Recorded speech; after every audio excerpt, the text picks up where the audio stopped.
Chapter 1708, Miraculous Hunt. Chapter 1708, Miraculous Hunt. Chapter 1708, Miraculous Hunt. Zero Wing City, 4 Towers of Elements. Due to 4 Towers of Elements teleportation function, the number of players that gathered at the 4 Towers of Elements increased with each passing day. Many among them belonged to the various adventurer teams and large guilds. This was because teleporting through the 4 Towers of Elements was the fastest way for players to reach the Orc Empire. Using this function, players could save up on over 10 hours of mounted travel time when traveling to the Orc Empire. Aside from being able to teleport into the Orc Empire, players could teleport to leveling maps around Zero Wing City. Although these leveling maps weren't high-resource maps, the easy travel method still made these maps attractive.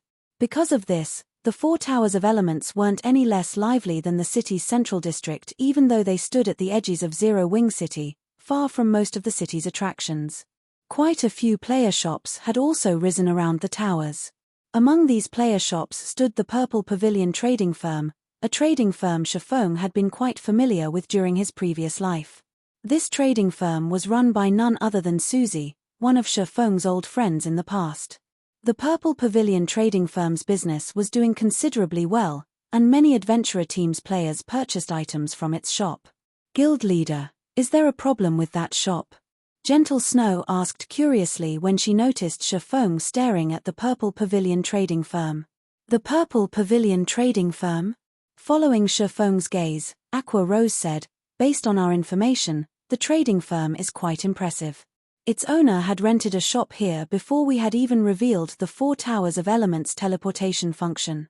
The Purple Pavilion's owner also has amazing connections and offers many specialty products from other countries. The Purple Pavilion trading firm has used this opportunity to partner with quite a few well-known adventurer teams and purchase various rare materials from them at below market price. Right now, excluding the trading firms operated by the various large guilds, the Purple Pavilion trading firm ranks among the top 5 in Zero Wing City. However, based on our investigations, Purple Pavilion doesn't have a powerful backer. As a result, certain major trading firms have begun to take action against Purple Pavilion in secret. When Gentle Snow and the others heard Aqua Rose's explanation, they could not help but view the Purple Pavilion trading firm's owner in a new light. In God's domain, the competition between trading firms was just as intense as that between guilds. In fact, the competition between trading firms was far more intense. This was because guilds weren't the only ones operating trading firms in God's domain. Some independent players and adventurer teams had their own trading firms to earn more resources and coins, funding their personal development. Hence, God's domain had more trading firms than guilds. Thriving in such a competitive environment without a powerful backer was extremely difficult. The fact that the Purple Pavilion trading firm's shop ranked among the top 5 shops operated by non-guild entities in Zero Wing City proved how amazing it was. Aqua, have someone give the various shops in Zero Wing City a warning. I don't care what they do elsewhere, but nobody is allowed to play dirty in Zero Wing's towns and cities. If they're caught doing so, they should prepare to face the consequences, Shifeng quietly instructed, glancing at some of the players on the street who were clearly stalking the Purple Pavilion trading firm. Part of the development of guild towns and cities relied on the development of the shops in them. If Zero Wing couldn't provide sufficient security and fair competition for the independent merchant players in its towns and cities, these players would eventually refuse to conduct their business in Zero Wing's territories. Understood. Aqua Rose nodded. She immediately arranged for some of her subordinates to warn the various player-operated shops in Zero Wing City. After dealing with this matter, Shifeng and the others split into multiple groups and teleported to the Orc Empire's border at intervals. For this operation, Shifeng didn't just have his team members sign the confidentiality contract to keep their mouths shut about the mana weapons to avoid attracting other guilds' attentions. It also forced them to keep the operation itself a secret. Although this method didn't stop spies from simply logging out of the game and notifying their employers, Zero Wing would discover anyone who violated the contract the moment they logged out, since these players had been invited at the same time. Unless these spies wanted to blow their cover and lose all of their progress in the game thus far, they wouldn't dare log out. After arriving in the Orc Empire, everyone gathered in a predetermined location. Once Shifeng ensured that his team had arrived safely, he had them saddle up and make their way towards the primordial divine ruin. Each of these players was either an elite or expert in Zero Wing, so they all had their own guild mounts. A legion of majestic thunder wolves quickly traversed the Orc Empire's barren lands, and as it passed, the areas it left behind looked as if they had been ravaged by a powerful storm. However, even amongst this legion of majestic beasts, Shifeng's demonic flame tiger stood out like a sore thumb. Although the demonic flame tiger had shrunk to 3 meters in height after its evolution, eye-catching, pitch-black flames and arcs of silver electricity danced along its paws. The demonic flame tiger also radiated an aura that rivaled that of a high lord. It was difficult not to notice the beast. When other players encountered Zero Wing's legion, they grew nervous. This was because the orcs in the Orc Empire also rode gigantic battle wolves and battle tigers. At first, these players assumed that the Orc Empire's armies had ambushed them, and they had nearly turned and fled. However, after getting a closer look, they realized that the mount's riders were human, not robust orcs. Seeing this, they relaxed and sighed with relief. Crap! Who are those people? Almost all of them are using the same type of mount. Don't they look like Zero Wing's thunder wolves? Those thunder wolves are seriously cool. I wish I had one. Zero Wing? That shouldn't be possible. Those players are heading toward the primordial divine ruin, which is surrounded by evil beasts and evil demons. If they are Zero Wing's members, aren't they just heading towards their deaths? Could Zero Wing be trying to force their way into the ruin? That's impossible, right? There are more than 100,000 evil beasts and evil demons at the ruin. They'd even wipe out an army of several thousand experts in the blink of an eye. If not for that beast emperor wanting to avoid provoking every major power in the Orc Empire, he could easily stop anyone from entering the primordial divine ruin with his monster army. Zero Wing shouldn't be underestimated, either. The guild had already defeated Heaven's Burial's evil demon army. I've watched the recordings of that battle. Zero Wing had even faced down mythic-ranked evil beast and demons. Didn't you see Zero Wing summon those mythic monsters? There's no way Zero Wing can summon such powerful monsters again easily. The players that noticed Zero Wing's force discussed the guild's actions heatedly. News that Zero Wing had dispatched a force to the primordial divine ruin quickly spread. After all, it would be difficult for such a powerful army to avoid notice for long. Soon, the various major powers waiting to enter the primordial divine ruin began to discuss the matter as well. Zero Wing is taking action so soon? Is Zero Wing insane? Don't they know that there are over 100,000 evil demons and evil beasts guarding the primordial divine ruin? Zero Wing's actions confused all of the various large guilds' upper echelons. Brother Singular, like Beast Emperor has said, Zero Wing really couldn't hold back and has come running to us on its own. This is a good opportunity for us to take our revenge, Falling Fire said, a cold glint flashing in his eyes as he read the report his subordinate just sent him. We only lost because we didn't fully understand Zero Wing and fought them on their home turf. However, our battlefield will be set in the Orc Empire this time. We also have 8 mythic monsters under our command. Even if Zero Wing can summon more of those high demons to suppress our mythic monsters, we'll have plenty of Grand Lords and Great Lords to spare. We can annihilate this Zero Wing forces. Zero Wing! Singular Burial gnashed his teeth in anger when he heard the mention of the guild. His eyes turned bloodshot, and he growled, I won't let any of your members return alive this time. Zero Wing had thoroughly destroyed Heaven's Burial in their last battle. All of the time and effort he had invested in his guild's development had gone to waste, just like that. Now, hatred for Zero Wing consumed his thoughts. The evil demons and evil beasts encircling the primordial divine ruin were a suggestion he had made to Beast Emperor. He had done so to cause as much trouble for Zero Wing as possible, impeding the guild's development. As soon as Singular Burial finished speaking, a spatial gate opened above him.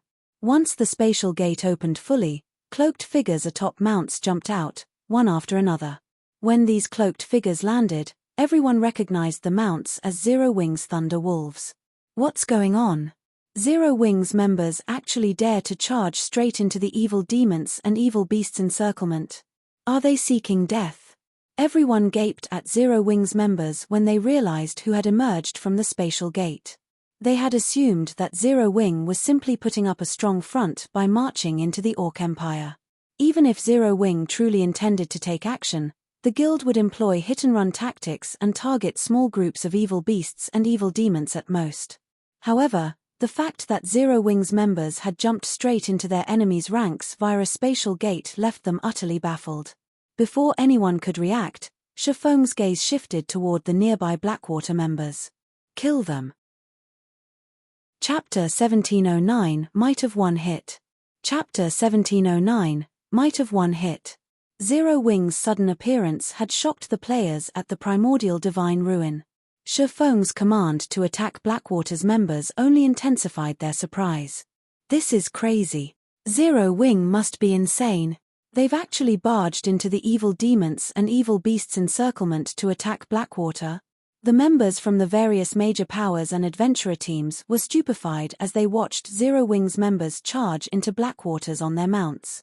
At a glance, it was clear that Zero Wing had dispatched less than 2,000 members to the primordial divine ruin. Even if all of them were experts, Blackwater's forces weren't to be trifled with. Although Blackwater had recently suffered a major loss, it had recruited many of Heaven's Burial's expert and elite members. The guild had sent 4,000 experts and 6,000 elites to the ruin this time, and the lowest leveled among them was level 49. Every one of these 10,000 players also wore top-tier equipment. An army of fewer than 2,000 experts stood no chance against Blackwater's forces. Moreover, the evil demons and evil beasts currently surrounded the primordial divine ruin. It wouldn't be long before these monsters arrived to support Blackwater's army. Zero Wing would have more opponents than just Blackwater's army. They would have to face 100,000 plus monsters as well. While the various large guilds wondered why Zero Wing had enacted such a ludicrous plan, the guild's mounted forces had almost reached Blackwater's members. Bastards! Falling Fire cursed as he commanded his players to fall into formation. Fortunately, the players Blackwater had dispatched to raid the primordial divine ruin were all well trained, and the 10,000-man army quickly took up arms. The 500-plus shield warriors and guardian knights formed two rows at the front, raising their shields as they prepared to stop their enemy's advance. Meanwhile, the clerics, oracles, and druids at the rear of the army began to cast their buffs on the army's MTS. Now, the two human walls formed between the army and Zero Wing's members could even stop dozens of great lords of the same level, not to mention charging players. Meanwhile, the ranged forces between the shield warriors and guardian knights began to cast their offensive spells.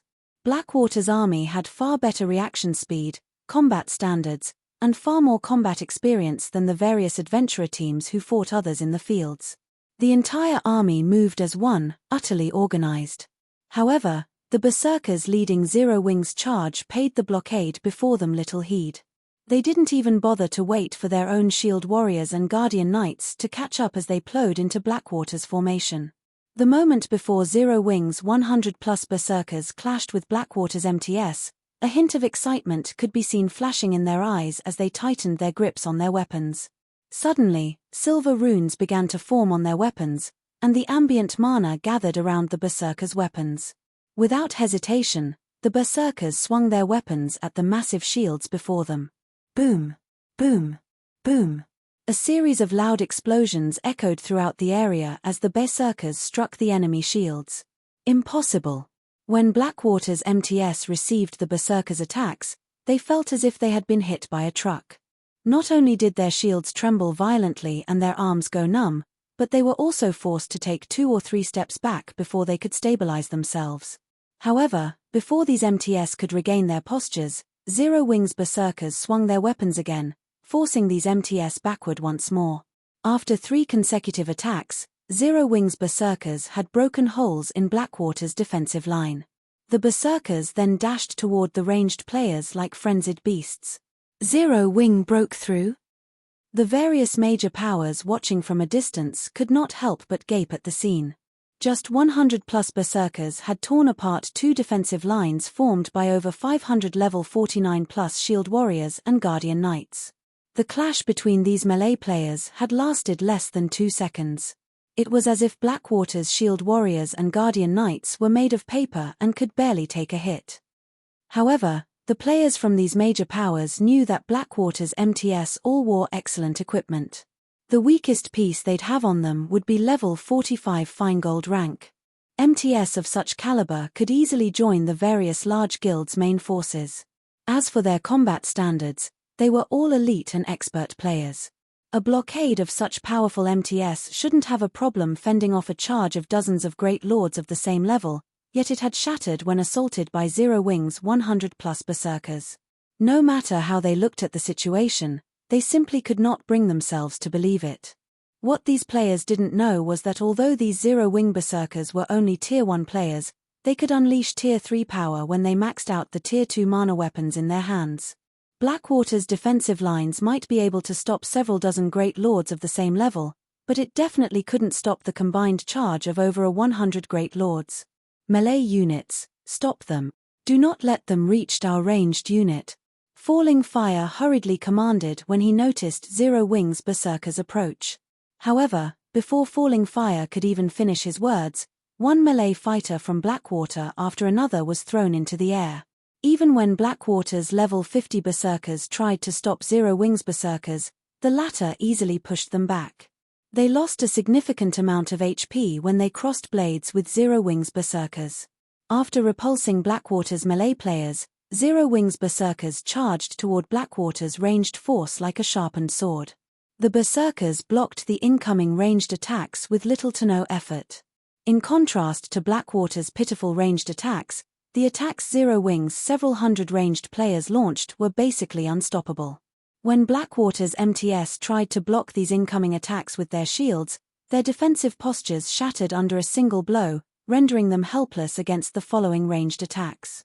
Every ranged attack that struck an MT directly dealt over -20,000 damage, and Zero Wing's players only needed 3 ranged strikes to kill a Blackwater MT. Blackwater's healers hadn't even had enough time to save their allies.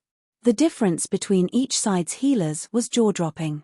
When Blackwater's healers cast healing spells with 1 or 2 second channeling times, the spells would restore around 10,000 of the target's HP. In contrast, when Zero Wing's healers used the same healing spells, their targets recovered nearly 20,000 HP. Meanwhile, Blackwater's ranged classes only dealt around -10,000 HP when they struck Zero Wing's berserkers on a direct hit, and the best among them only dealt around -13,000 damage. Zero Wing's healers could easily restore whatever HP their berserkers lost. The difference between the two forces was clear for all to see after the battle continued for a short moment. Like a group of ferocious beasts, Zero Wing's members devoured the lives of Blackwater's players, forcing Blackwater to retreat, again and again, as the army began to show signs of crumbling. The spectating crowd was dumbfounded. No matter how they thought about it, Blackwater should have had the upper hand, yet Zero Wing had an absolute advantage over its army. This didn't look like an actual battle, it was more of a one-sided beating. Zero Wing and Blackwater's strength simply weren't on the same level. So, this is the power of mana weapons? Gentle Snow, who commanded the battle from the rear, was indescribably shocked as she watched her players devour Blackwater's forces. They were too strong. Although the branch guild she commanded in the Black Dragon Empire hadn't experienced as many battles as the main branch in Star Moon Kingdom, her guild had plenty of experience in combat involving thousands of players. Hence, she knew that such a large-scale battle wouldn't reach a conclusion quickly. At the very least, the battle would last 15 to 30 minutes before anyone could tell which side had the upper hand. Yet, not even 1 minute had passed since the battle between Zero Wing and Blackwater had begun. However, even an ordinary player could see that Blackwater had no hope of winning this fight. At this rate, Zero Wing wouldn't even need 10 minutes to annihilate Blackwater's 10,000 players. Only Shifeng knew how typical this battle's outcome was. Blackwater's players weren't fighting 1,400 plus Tier 1 players, but a force of 1,400 plus Tier 2 experts. With so many Tier 2 experts, Zero Wing could even wipe out an army of 30,000 Tier 1 players without trouble, much less a force of 10,000. This was the difference between tiers. Silence fell over the primordial divine ruin as players witnessed Zero Wing's overwhelming power. Even the spectating superpowers wore somber expressions as they watched the massacre before them. Black Flame. Do you really think that this is the only force I've prepared for the primordial divine ruin? Pay for your foolishness. As Singular Burial watched Blackwater's army slide backward, he showed neither surprise nor fear, simply revealing an arrogant sneer. He then turned to the cloaked, bandaged man beside him and snapped, "Flame Blood, it's time for you to take action." Nodding in response, Flame Blood immediately took a grey crystal ball from his bag and began to chant an incantation. He wasn't within a kingdom or empire right now, so it didn't matter if he revealed his identity as an evil god's temple player since there weren't any NPCs around to hunt him down. Suddenly, clouds of pitch-black fog started to emerge from the crystal ball. The fog rapidly transformed into the figures of 10 evil demons. These summoned evil demons were all level 70 Grand Lords, which he had actually prepared for the Guardian boss on the ruin's 4th floor. Under Flameblood's command, the 10 Grand Lord ranked evil demons charged at Zero Wing's army. Just before they reached Zero Wing's frontline and could swing down their massive claws, a figure appeared before them. This figure was none other than Shadow Sword. Scram! Shadow Sword tightened his grip on the edgeless blade and executed a sweeping slash with the rune-covered greatsword. Tier 2 skill, Blade Storm. A silver storm engulfed 10 evil demons, sending them flying over a dozen yards away. When the monsters crashed into the ground, a damage of over -200,000 appeared above each of their heads. Chapter 1710, Gathering Place of Experts. Chapter 1710, Gathering Place of Experts. Chapter 1710, Gathering Place of Experts. After Shadow Sword's first attack, he used Charge, accelerating toward the nearest evil demon as it was standing back up. When he got close to his target, Shadow Sword raised his greatsword high. Once again, silver divine runes lit up along the edgeless blade's body. Shadow Sword then executed Blade of Waves, one of the Sea God's Apostle class's Tier 2 legacy skills.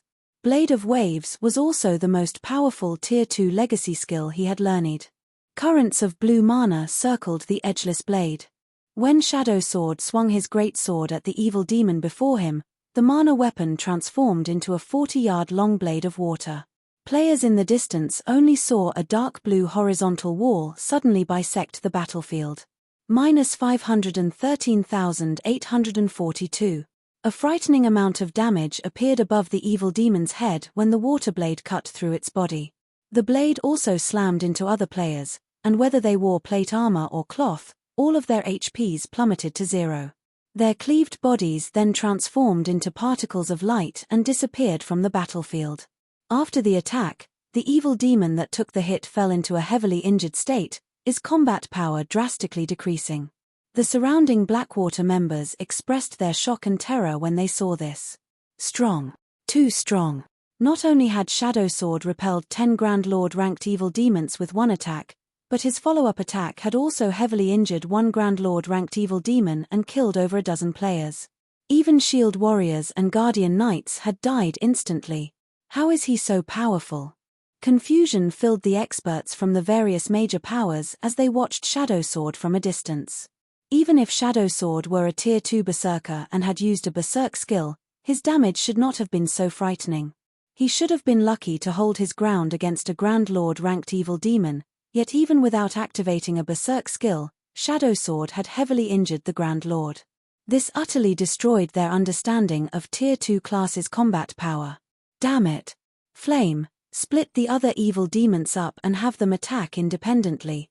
Singular Burial commanded once he saw that the evil demons were no match for Shadow Sword. They had summoned 10 Grand Lord ranked evil demons, and although they were no match for Shadow Sword, the berserker couldn't stop them all if they split up. The evil demon's Shadow Sword didn't target could continue to slaughter Zero Wing's members. Hearing Singular Burial's command, Flame Blood had the other 9 evil demons circle Shadow Sword. However, as these evil demons began to move, Kola landed between 3 of them and used Justice Roar, forcing all 3 to focus on him and no one else. The three taunted evil demons immediately brandished their claws at Kola. Seeing this, Kola grinned as he raised the one-handed axe in his right hand. Like Shadow Sword's edgeless blade, silver runes illuminated the weapon. Taking a step forward, Kola used Holy Slash. A silver flash sliced at the three evil demons' extended claws. The moment Kola's axe met the monster's claws, the evil demons felt as if a current of electricity shot through them, leaving their arms numb. All three evil demons were forced to retreat by several steps, and the difference between their strength and Kola's was obvious at a glance. Meanwhile, Gentle Snow, Fire Dance, Flying Shadow, Yi Wumian, Turtle Dove, and Rampant Blade suppressed the other 6 Grand Lord ranked evil demons. The 6 Tier 2 players halted the evil demons' advance, preventing the monsters from targeting Zero Wing's Tier 1 players. The spectating powers were stunned to see all 10 Grand Lord ranked evil demons suppressed. Who are these people? The various major powers and adventurer teams members were curious and awed as they watched Shadow Sword and his companions. They immediately began to look into the identities of these Tier 2 players from Zero Wing. The various large guilds and adventurer teams present were no strangers to Grand Lord ranked monsters, but they usually needed 100-man teams to raid such monsters. Yet, Shadow Sword and the others actually soloed the evil demons. Moreover, they had the upper hand in the battle. This was simply unbelievable. The moment these various powers received their investigation's results, they were flabbergasted. Aside from Gentle Snow, the other Tier 2 players were practically unknown in God's domain. Although these players had shown up in Zero Wing's past battles, none of them had ever displayed such frightening power. Because of this, the players from these major powers and adventurer teams began to wonder if Shadow Sword and the others had deliberately hidden their strength all this time. But after today, there was no doubt that these players would become famous in God's domain. Their performance today was simply too shocking. While Shadow Sword and the other Tier 2 players suppressed the Grand Lord ranked evil demons, Zero Wing's other members were free to slaughter Blackwater's players without worry. Aqua Rose, Blackie, Violet Cloud, and Alluring Summer, in particular, struck like humanoid defense turrets. All 4 of them wielded Tier 3 mana staffs, which allowed their spells' power to rival Tier 3 spells. Against Tier 1 players, these spells were one-shot, one-kill attacks. Not even blocking these spells could save the targeted players. When the 4 used AoE spells, each of their attacks could slay dozens of players. Of those present, only Blackwater's Tier 2 experts barely survived Aqua Rose and the others' attacks. However, none of them could approach the 4 casters, either, since doing so would be suicidal. As he watched the one-sided battle, Singular Burial's complexion turned ashen, and the corner of his eyes twitched. He had visited the primordial divine ruin this time with his closest aides and experts that had originally belonged to Heaven's Burial. These players were supposed to serve as the foundation of his rise through Blackwater.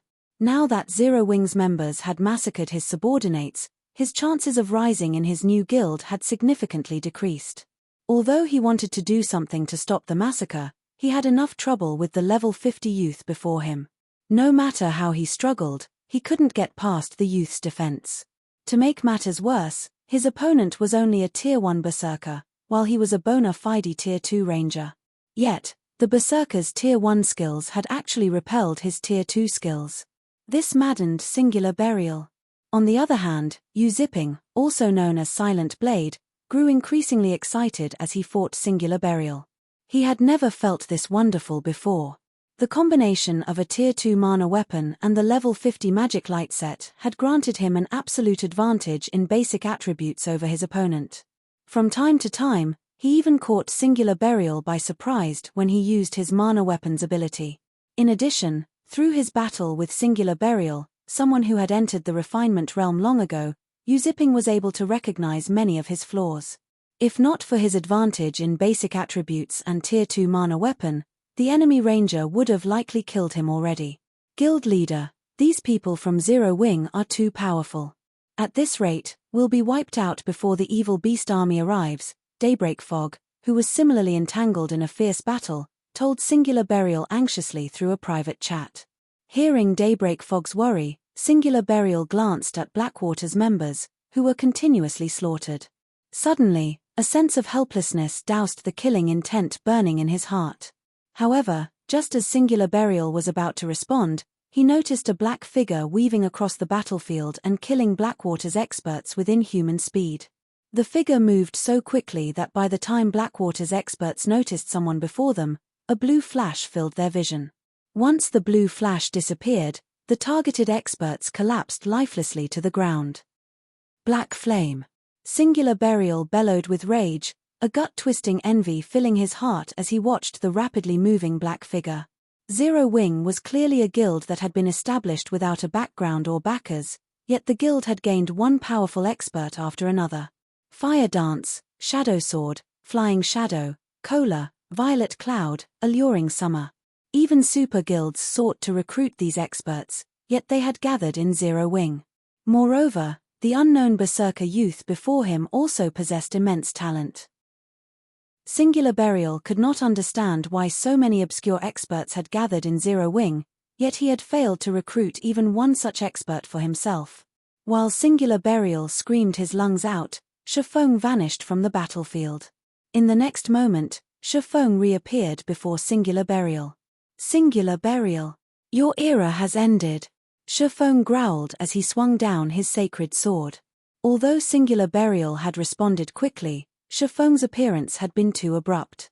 Even though he had immediately thought of using the Ranger class's escape skill to put some distance between himself and Shifeng, in the face of the Tier 2 taboo skill, Instant Strike, he was a split-second too slow to get away. After receiving the one attack, Singular Burial's HP, which was over 50,000, instantly fell to 0.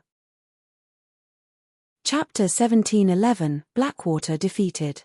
Chapter 1711, Blackwater defeated. Chapter 1711, Blackwater defeated. When Singular Burial reluctantly collapsed and dropped an icy blue longbow on the battlefield, the surrounding Blackwater members were dumbfounded and turned to stare at Shifeng. A moment ago, Singular Burial had 100% of his HP, yet after one of Shifeng's attacks, the Ranger had lost it all.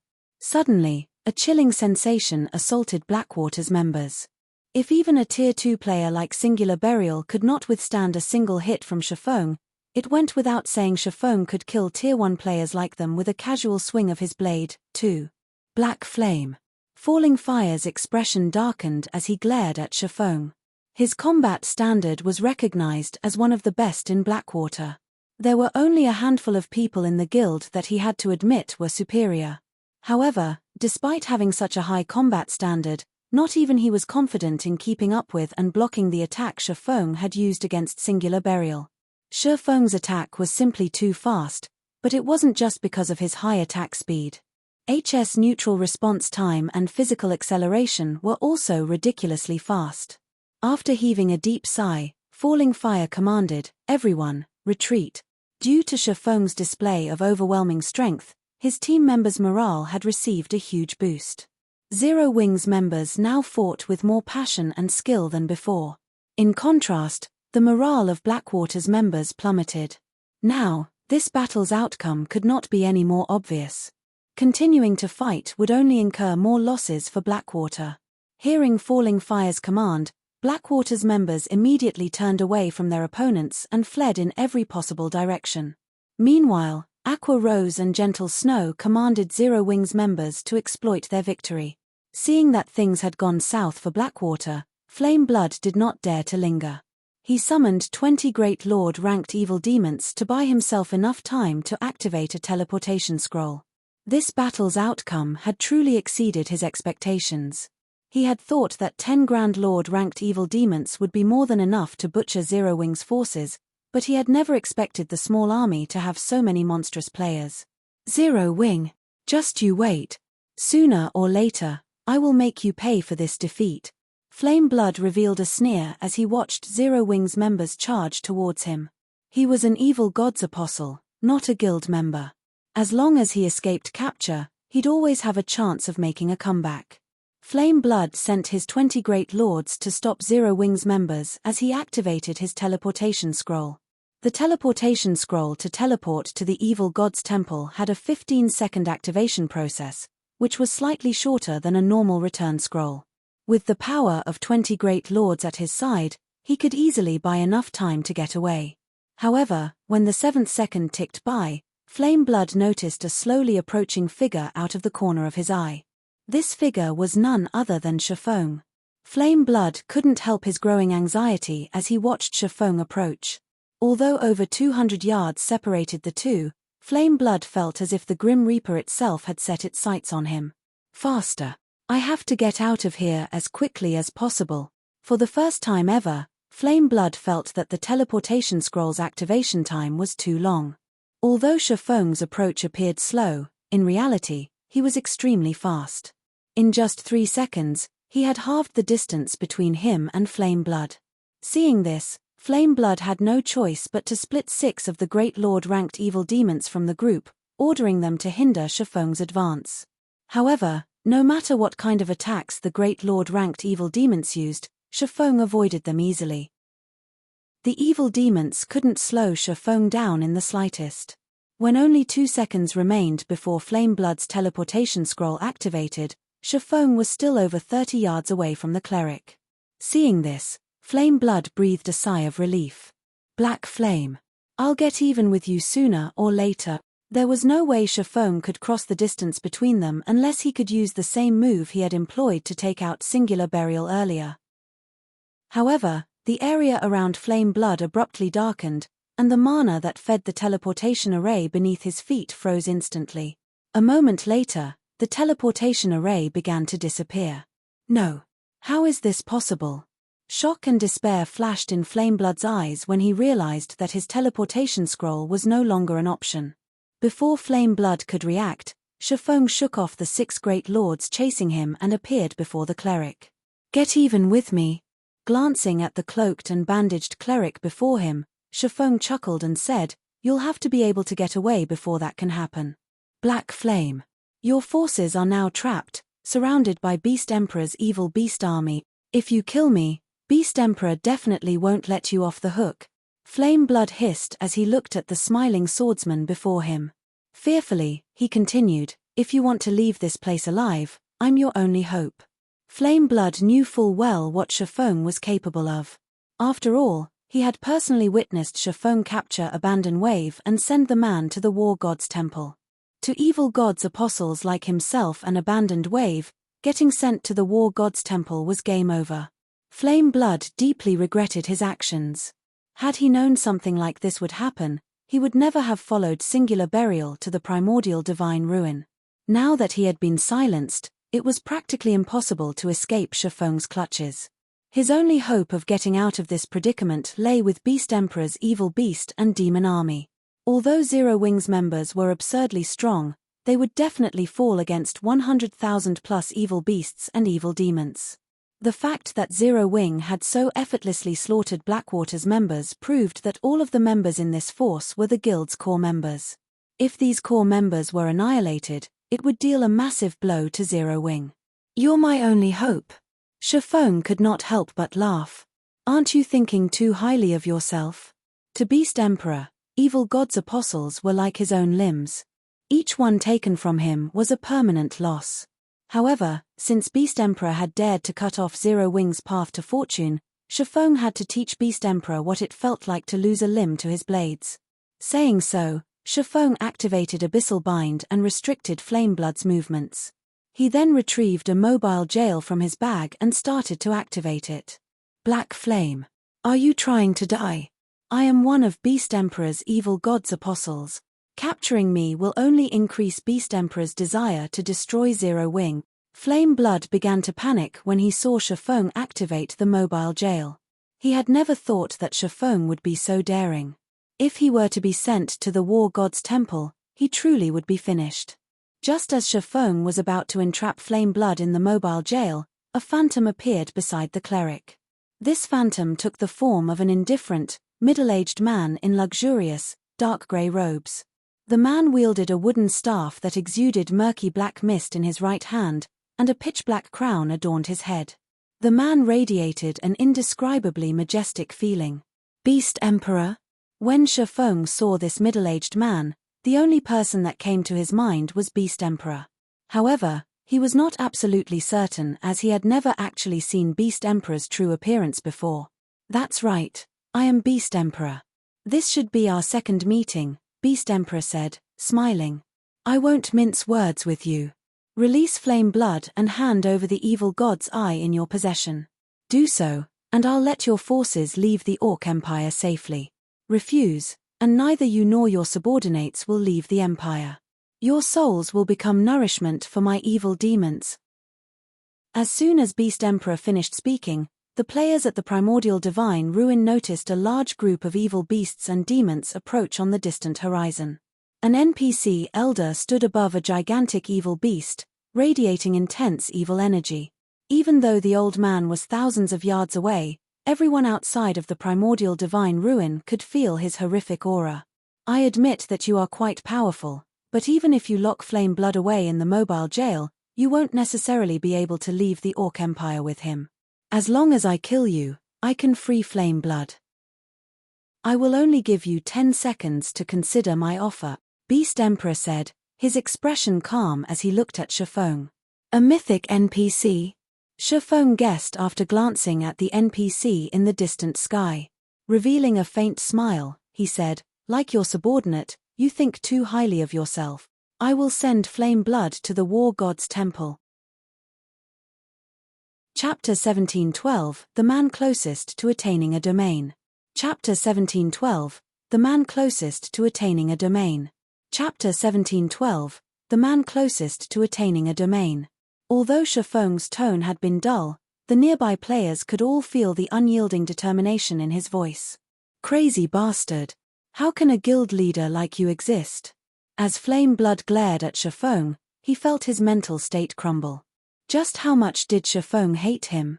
Shifeng was actually willing to sacrifice over 1,000 zero-wing experts just to finish him off. Black Flame. This is your final chance. You can't take on a mythic NPC. Do you really think that you can escape with your life? If you die at his hands, do you think that the penalty will be as simple as losing a level? Beast Emperor's expression darkened when he heard Shifeng's reply. Do not challenge my patience. Otherwise, I'll bury you here even if I have to waste my contribution points. If the evil god's apostle slots weren't so incredibly precious to his future and the fact that Shifeng had a small chance of getting away, he wouldn't have wasted so many words on the swordsman. He simply would have sent his evil beasts and evil demons to slaughter Zero Wings members and devour them. Challenge your patience. Shifeng could not help but laugh at Beast Emperor. How many times has your evil god's temple targeted Zero Wings territories?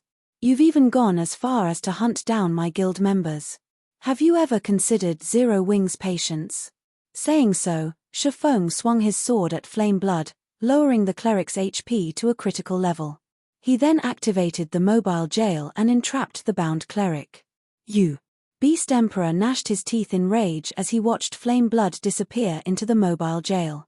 Suddenly, the evil beasts and evil demons standing on the distant horizon released deafening roars. They then charged toward the Primordial Divine Ruin. The various powers' upper echelons wore somber expressions as they watched the 100,000-plus evil beasts and evil demons surge towards them. These evil beasts and evil demons were far from just random monsters. Every one of them was level 60 or higher, and the majority of them were chieftain rank and above. Only a small number were elites and special elites. Moreover, 8 of them were mythic ranked. Such a force was more than enough to destroy a town, not to mention an army of fewer than 2,000 experts. When the evil beasts and evil demons began their charge, the NPC elder flew into the sky and waved his staff. Suddenly, a beam of grey light shot out of the staff and toward the clouds above the old man. When the beam of light was roughly 100 yards above the NPC, it burst. Ripples of grey light spread across the sky, turning the once blue view a dull grey.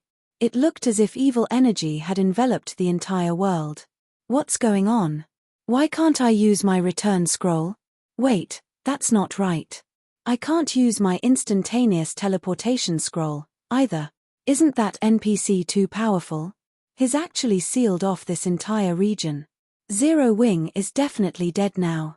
Utter shock filled the spectating powers at the Primordial Divine Ruin as they watched the NPC elder fly towards the ruin.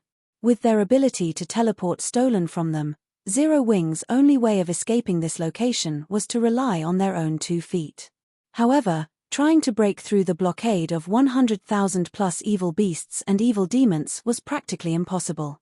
The players from the various major powers also began to worry for their own safety.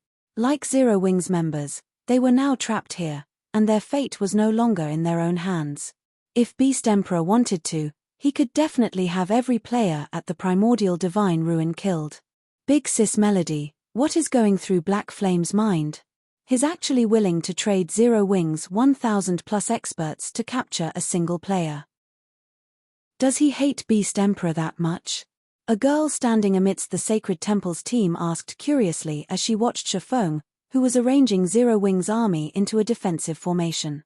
The girl had long, curly, light blue hair and a lithe but curvy body. She wielded an emerald staff and was clad in white, silken robes. Although this girl looked quite weak and delicate, she had actually reached level 51. Even in the Sacred Temple, her level put her at the very top of the guild. Though, her aura was far more frightening than the girl's level. However, the intensity of her aura was not just a result of her powerful basic attributes. Her tier and life rating also contributed. When the Sacred Temple's surrounding experts looked at this girl, awe and reverence filled their gaze. This girl was the Sacred Temple's new prodigy, Blue Jade, and she had even received high praise from the guild leader, stating that she even had the potential to command a domain in the future. Precisely because of her talents, Blue Jade had been dispatched to the Primordial Divine Ruin so that she could improve further in Primordial City. I don't know what Black Flame is thinking, but you should pay close attention to his fights. The Secret Pavilion has recognized Black Flame as the person closest to grasping a domain. Watching him should help you quite a bit, Quiet Melody said as she looked at Shifeng. Isn't Miracle Dragon the person closest to reaching the domain realm? Blue Jade asked in astonishment. Miracle Dragon is old news.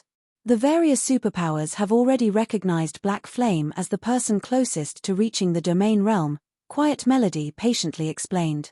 The techniques Black Flame has displayed thus far are simply amazing. He has even defeated domain realm experts. The various superpowers have even wondered whether or not he has already obtained a domain, but after a detailed investigation, they concluded that he's only as strong as domain realm experts. He doesn't actually have a domain yet, though he is extremely close to obtaining one. He can actually rival domain realm experts without a domain. He's actually that powerful. Blue Jade was skeptical about Quiet Melody's claim. If Shifeng were so impressive, he should recognize his situation for what it was. Yet, Shifeng had made the most unbelievable decision, provoking Beast Emperor instead of saving his companions' lives. While Quiet Melody and Blue Jade discussed Shifeng, the other powers' upper echelons grew nervous. Beast Emperor's monster army was getting closer, and now, it was less than 1,000 yards away. 2 level 80 mythic evil demons and 6 level 80 mythic ranked evil beasts led the monster army. Just looking at these monsters, even from so far away, made these players shudder. Against such a powerful army of monsters, Zero Wing's forces would likely face annihilation even if the guild had tens of thousands of experts and hundreds of thousands of elite players present. Even if Zero Wing could summon 3 more high demons, there was no escaping its fate. Although the Baphomets Zero Wing had summoned were indeed incredibly strong, the army of evil beasts and evil demons the guild faced this time was much stronger. There were plenty of great lords and grand lords in this force. By the time the high demons defeated the mythic evil demons and mythic evil beasts, the great lords and grand lords would have devoured Zero Wing's members already. Black Flame. Pay for your foolishness. Beast Emperor, who followed the situation at the Primordial Divine Ruin from ancient Rock City's Evil God's Temple, sneered.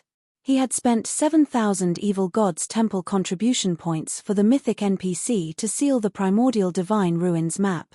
This seal prevented players from both teleporting out and physically crossing the map's borders.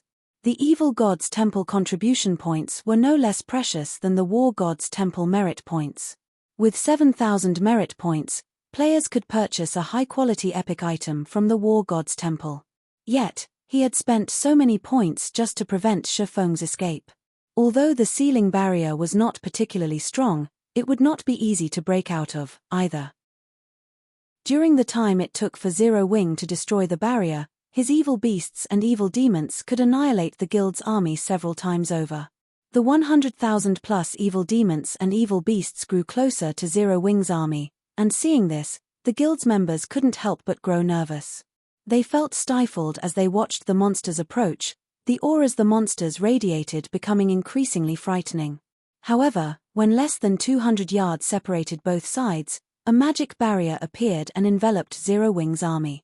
This barrier was the result of none other than the movement-type defensive magic array. Good. Summoners, summon the divine beast. Shifeng commanded as he stared at the monster army before him. Chapter 1713, Divine Dragon's Might. Chapter 1713, Divine Dragon's Might. Chapter 1713, Divine Dragon's Might. When the Divine Beast's Descent magic arrays activated, two pillars of golden light rose from inside the movement-type defensive magic array. The two light pillars pierced the sky and cast a dazzling glow over the primordial divine ruin. The light pillars also purified the overflowing evil energy in the area and returned a massive fraction of the grey sky to its original blue color. Two gigantic magic arrays then appeared and swallowed Zero Wing's defensive magic array, draining the mana around the ruin. Everyone at the ruin gaped at the grand, magnificent scene. What are those? Isn't the amount of mana those magic arrays are absorbing a little too terrifying? Even though we're so far away, I can still feel the mana around me drying up. Wait, I can't even use my spells anymore. The members of the various major powers and adventurer teams stared at the two golden magic arrays in the sky in utter disbelief. This was definitely the first time they had witnessed or experienced such a phenomenon. The two golden magic arrays had actually sucked away all mana in at least a 5,000-yard radius, even preventing them from using any of their skills and spells. Even Aqua Rose and Zero Wing's other upper echelons, who recognized the two golden magic arrays, were shocked and confused right now. This certainly wasn't their first time activating the Divine Beast's Descent magic array. At most, the magic array would stir the mana in a 500-yard radius in the past. Even when they had activated several Divine Beast's Descent magic arrays simultaneously, the arrays hadn't absorbed so much mana that players in the affected area hadn't been able to use their skills or spells. Yet, not only did the two Divine Beast's Descent magic arrays affect 5,000-yard radius, but they had also devoured almost all of the mana in the affected area. Amazing. Using elemental sources as the magic array's cause can actually improve them to such a degree. Shifeng couldn't help his astonishment over the spectacular scene before him. Based on his knowledge, even advanced summoning magic arrays couldn't cause such a huge mana drain. Unfortunately, he had never seen a master summoning magic array, so he couldn't make a good judgment. As mana continued to flood into the two gigantic magic arrays, the figures of two divine beasts gradually emerged. Shortly, two golden dragons with wingspans of up to 600 meters appeared above the defensive magic array. Both golden dragons were covered in dark purple runes, which gave the dragons a sacred and majestic feeling. Roar. Once the golden dragons fully manifested, they released roars that echoed throughout the primordial divine ruin.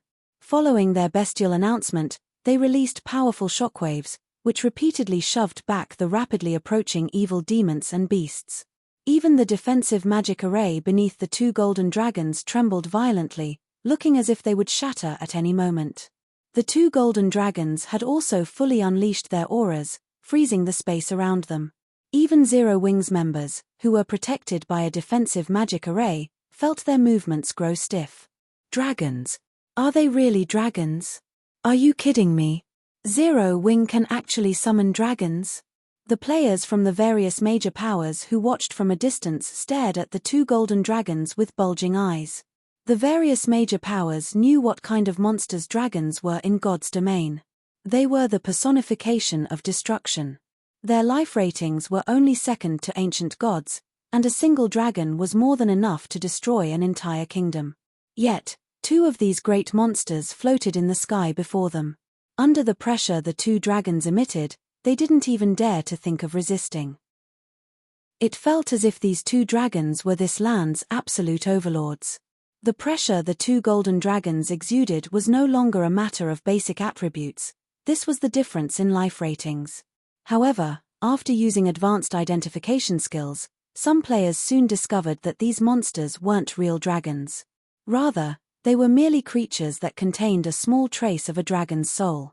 Divine Magic Dragon, Elemental Creature, Archaic Species, Mythic. Level 80. HP 600 000 000 600 000 000. Although the Divine Magic Dragons weren't real dragons, they still surprised Shifeng. These two Divine Magic Dragons actually possessed domains, which was also why their mere presence affected the space around them so drastically. Go. It's time for the slaughter. Shifeng commanded Flying Shadow and Shadow Sword, who controlled the Divine Magic Dragons. A level 80 mythic-ranked archaic species was already a nightmare for current players, let alone a mythic-ranked archaic species that could use a domain. The reason that Tier 4 NPCs could go toe-to-toe with a mythic monster of the same level was their control of a domain.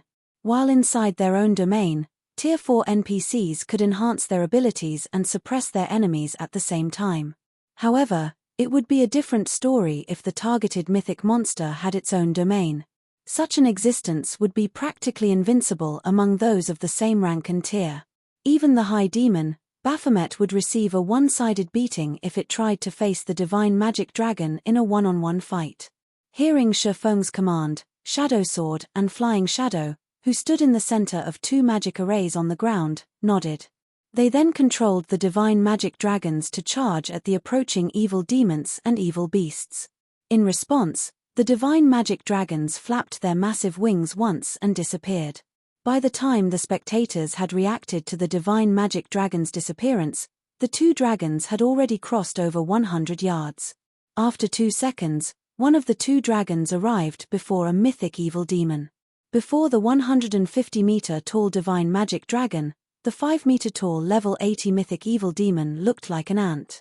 The dragon then swiped its claw at the evil demon before it, and as its claw passed, numerous tears ripped apart space.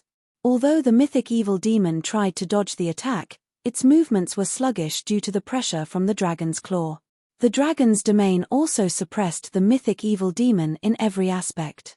Not only did the domain decrease the evil demon's basic attributes, but the evil demon's reaction speed had also slowed.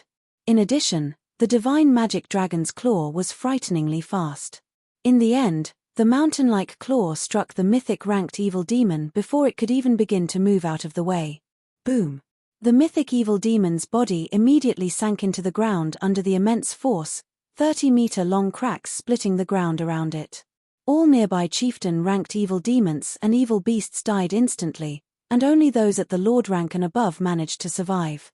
However, the surviving monsters sustained a heavily injured state. In the meantime, the other Divine Magic Dragon had stomped on a level 80 evil earth dragon, crushing the mythic evil beast's 40-meter-tall body into the ground. The Divine Magic Dragon then swiped its tail, flattening the ground around it and sweeping away a large number of low-ranked evil beasts and evil demons. Seeing this, the watching players from the various major powers and adventurer teams were dumbfounded. Too strong. The difference in strength between the Divine Magic Dragons and Beast Emperor's monster army was past the point where the latter could compensate with numbers. The mythic-ranked evil demons and evil beasts couldn't pin down the Divine Magic Dragons for even a moment. As a result, the Divine Magic Dragons were free to attack the Grand Lord and Great Lord-ranked evil demons and evil beasts, who were trying to attack Zero Wing's defensive magic array. When the Divine Magic Dragons struck, even the Grand Lords instantly became heavily injured, drastically decreasing their combat powers. Even if these heavily injured Grand Lords and Great Lords reached Zero Wing's defensive barrier, Zero Wing's experts, who wielded mana weapons, could repel and kill them easily. Following which, the two Divine Magic Dragons wreaked havoc across the battlefield. Although the mythic-ranked evil demons and evil beasts tried to pin the two dragons down, the Divine Magic Dragons didn't bother with their mythic opponents. Instead, the two dragons sent their mythic opponents flying and focused on the lower-ranked evil demons and evil beasts. Even when these mythic-ranked evil beasts and demons targeted Zero Wing's defensive magic array, the divine magic dragons got ahead of them and sent them flying again. With their massive frames, the two divine earth dragons could protect Zero Wings members almost perfectly. At the very least, none of the enemy's mythic monsters could touch Zero Wings' defensive magic array. Before even 1 minute had passed, nearly 2,000 evil demons and evil beasts had been killed. The two divine magic dragons were like colossal killing machines that continuously earned EXP for Zero Wings members. So, this is why Zero Wing was so confident. Watching Zero Wings' forces rapidly wear down the evil demon and beast army, the various major powers finally understood why Zero Wing had dared to dive into enemy territory with so few members. Black Flame. Beast Emperor wore a solemn expression as he watched his minions being massacred by the dozens and hundreds from inside the evil god's branch temple in ancient Rock City. He had carefully nurtured these evil demons and evil beasts so that they could serve as the foundation for his rule in the Orc Empire, yet his hated enemy was slaughtering them for EXP. If the battle continued at this rate, it was only a matter of time before Zero Wing annihilated his minions. Considering the situation, Beast Emperor gritted his teeth and left to meet with an old man in black robes within the temple. Very respectfully, he said, "Lord Byrne, I wish to hire Lord Dyro to annihilate these ignorant adventurers personally. I hope that you will grant me your permission." "You want to get Dyro to take action?" the black-robed elder asked indifferently. "That won't be a problem, but Dyro's services aren't cheap. It'll cost you 12,000 contribution points per hour." "So expensive?" Beast Emperor could not help his frown upon hearing this price. He had already spent 7,000 CPS to hire Dyro to cast a sealing barrier over the primordial divine ruin. Now, he only had a little over 14,000 CPS remaining. If he spent another 12,000 CPS now, he'd have to cancel or considerably delay many of his original plans. "Have you decided?" Byrne asked. "Lord Byrne, I wish to hire Lord Dyro for 1 hour. Beast Emperor responded after giving the matter some thought. The last thing he could afford to lose right now was another evil god's apostle. As soon as Beast Emperor finished speaking, 12,000 evil god's temple contribution points vanished from his stockpile. At the same time, Dyro, the mythic NPC at the distant primordial divine ruin, became a mercenary under Beast Emperor's control. Black Flame. You will suffer in death. The first order Beast Emperor gave to Dyro was to slay Shafong, who stood inside Zero Wing's defensive magic array. Meanwhile, back at the primordial divine ruin, Dyro, who quietly stood atop a flying evil beast, abruptly opened his eyes. Suddenly, the mana around him vanished, and a powerful surge of evil energy replaced it. Dyro's horrific aura reached across the primordial divine ruin, making the players present to grow nervous and keep a close eye on the NPC. Dyro lightly tapped his foot on the evil beast beneath him. The flying evil beast then let out a low screech as it slowly descended toward Shafong. Impossible. This mythic NPC can actually participate in the battle? Gentle Snow and Aqua Rose's expressions darkened when they saw the NPC elder approach. Hurriedly, Aqua Rose shouted, "Shadow Sword, ignore the mythic monsters for now and stop that NPC." Hearing Aqua Rose's command, Shadow Sword promptly nodded. He, too, realized the severity of the situation. Unlike the mythic-ranked evil demons and evil beasts, allowing a mythic NPC to get within attack range would be no laughing matter. Immediately, Shadow Sword controlled his divine magic dragon to charge at Dyro. Scram! Shadow Sword then directed his divine magic dragon to slap at the NPC elder. Chapter 1714, Fighting a Mythic NPC. Chapter 1714, Fighting a Mythic NPC. Chapter 1714, Fighting a Mythic NPC. This Beast Emperor can actually convince a mythic NPC to join the fray? Is this a joke? That's a Tier 4 NPC we're talking about. The various major powers and adventurer teams members at the primordial divine ruin stared with wide eyes as they watched Dyro descend to the battlefield, their hearts palpitating in fear and shock. None of these players were strangers to Tier 4 NPCs. Tier 4 NPCs ruled over every major NPC city in the various kingdoms and empires, and anyone who had met such an NPC would know just how powerful they were. In God's domain, Players were able to face monsters of a higher tier due to having more skills, spells, and combat techniques. With this advantage, players could exploit powerful monsters' weaknesses and defeat them, despite having lower basic attributes. However, NPCs had no such weaknesses. Unlike monsters, both the quality and quantity of NPC skills and spells was far superior to players. They were capable of executing many complex combination attacks with these skills and spells, making them far more difficult to deal with than monsters. To make matters worse, although NPCs' basic attributes were lower than monsters of the same rank and tier, they were still overwhelmingly higher than players. After Dairo opened his eyes, the pressure he gave off made him feel like an entirely different entity than before. The evil energy Dairo radiated was so incomparably dense that the evil energy corroded the space around him. Players over 2,000 yards away could clearly feel this man's aura. If players felt as if they had been submerged in a pool of water as the mythic evil demons and mythic evil beasts' auras had washed over them, then Dairo's aura felt as if they had been dumped into a pit of quicksilver. They couldn't help but shudder as they bathed in this NPC's aura. These players finally understood just how terrifying a Tier 4 NPC was. If this NPC elder wanted to, he could definitely kill every player at the primordial divine ruin, and they wouldn't be able to do anything to stop him. As the various powers and adventurer teams members were in shock over Dairo's aura, a massive figure suddenly appeared before Dairo. This figure was none other than the divine magic dragon under Shadowsword's control. As soon as it reached its target, the divine magic dragon's mountain-like claw descended on the mythic NPC. However, despite having even enough power to send mythic monsters of the same level flying, Dairo ignored the claw and allowed it to land. Boom! The evil bat Dairo rode shot to the ground like a bullet. The instant the evil bat crashed, the impact formed a crater with a 70-yard radius in the ground. Despite the evil bat being a level 80 Grandlord, the single attack had heavily injured it. Now, even flight was impossible for the evil bat. Where's the NPC? Shadowsword examined the bottom of the crater in confusion. He only spotted the evil bat in the crater. Dairo was nowhere to be found. Shadowsword couldn't even sense the NPC's horrific aura. It was as if the old man had vanished. A second later, a figure appeared in the evil bat's original location, which was none other than Dairo. The old man was in the midst of chanting an incantation, having already written numerous lines of divine runes.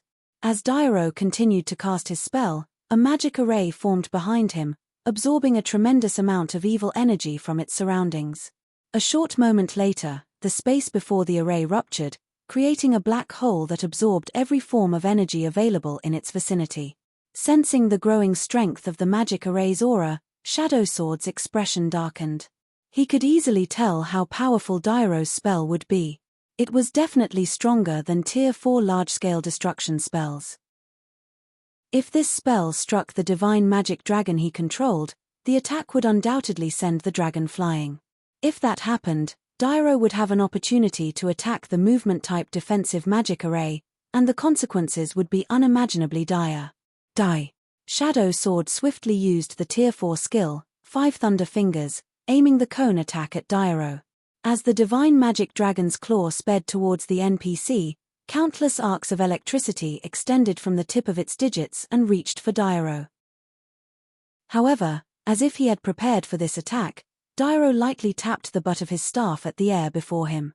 In response, a grey, threefold magic array appeared before the old man, protecting him from the dragon's attack. Tier 4 defensive spell, Dark Hunt. Double speed casting? Everyone gaped in shock as they watched Dairo, who was still casting his first spell. The magical class players were especially stupefied. Double speed casting was a feat that many magical class players worked to achieve. Unfortunately, very few magical class experts could actually do it. Moreover, the higher a spell's tier was, the more difficult it would be to double cast, not to mention double speed casting. Even Tier 2 peak experts had great difficulty double speed casting 2 Tier 2 spells, yet Dairo could cast 2 Tier 4 spells simultaneously.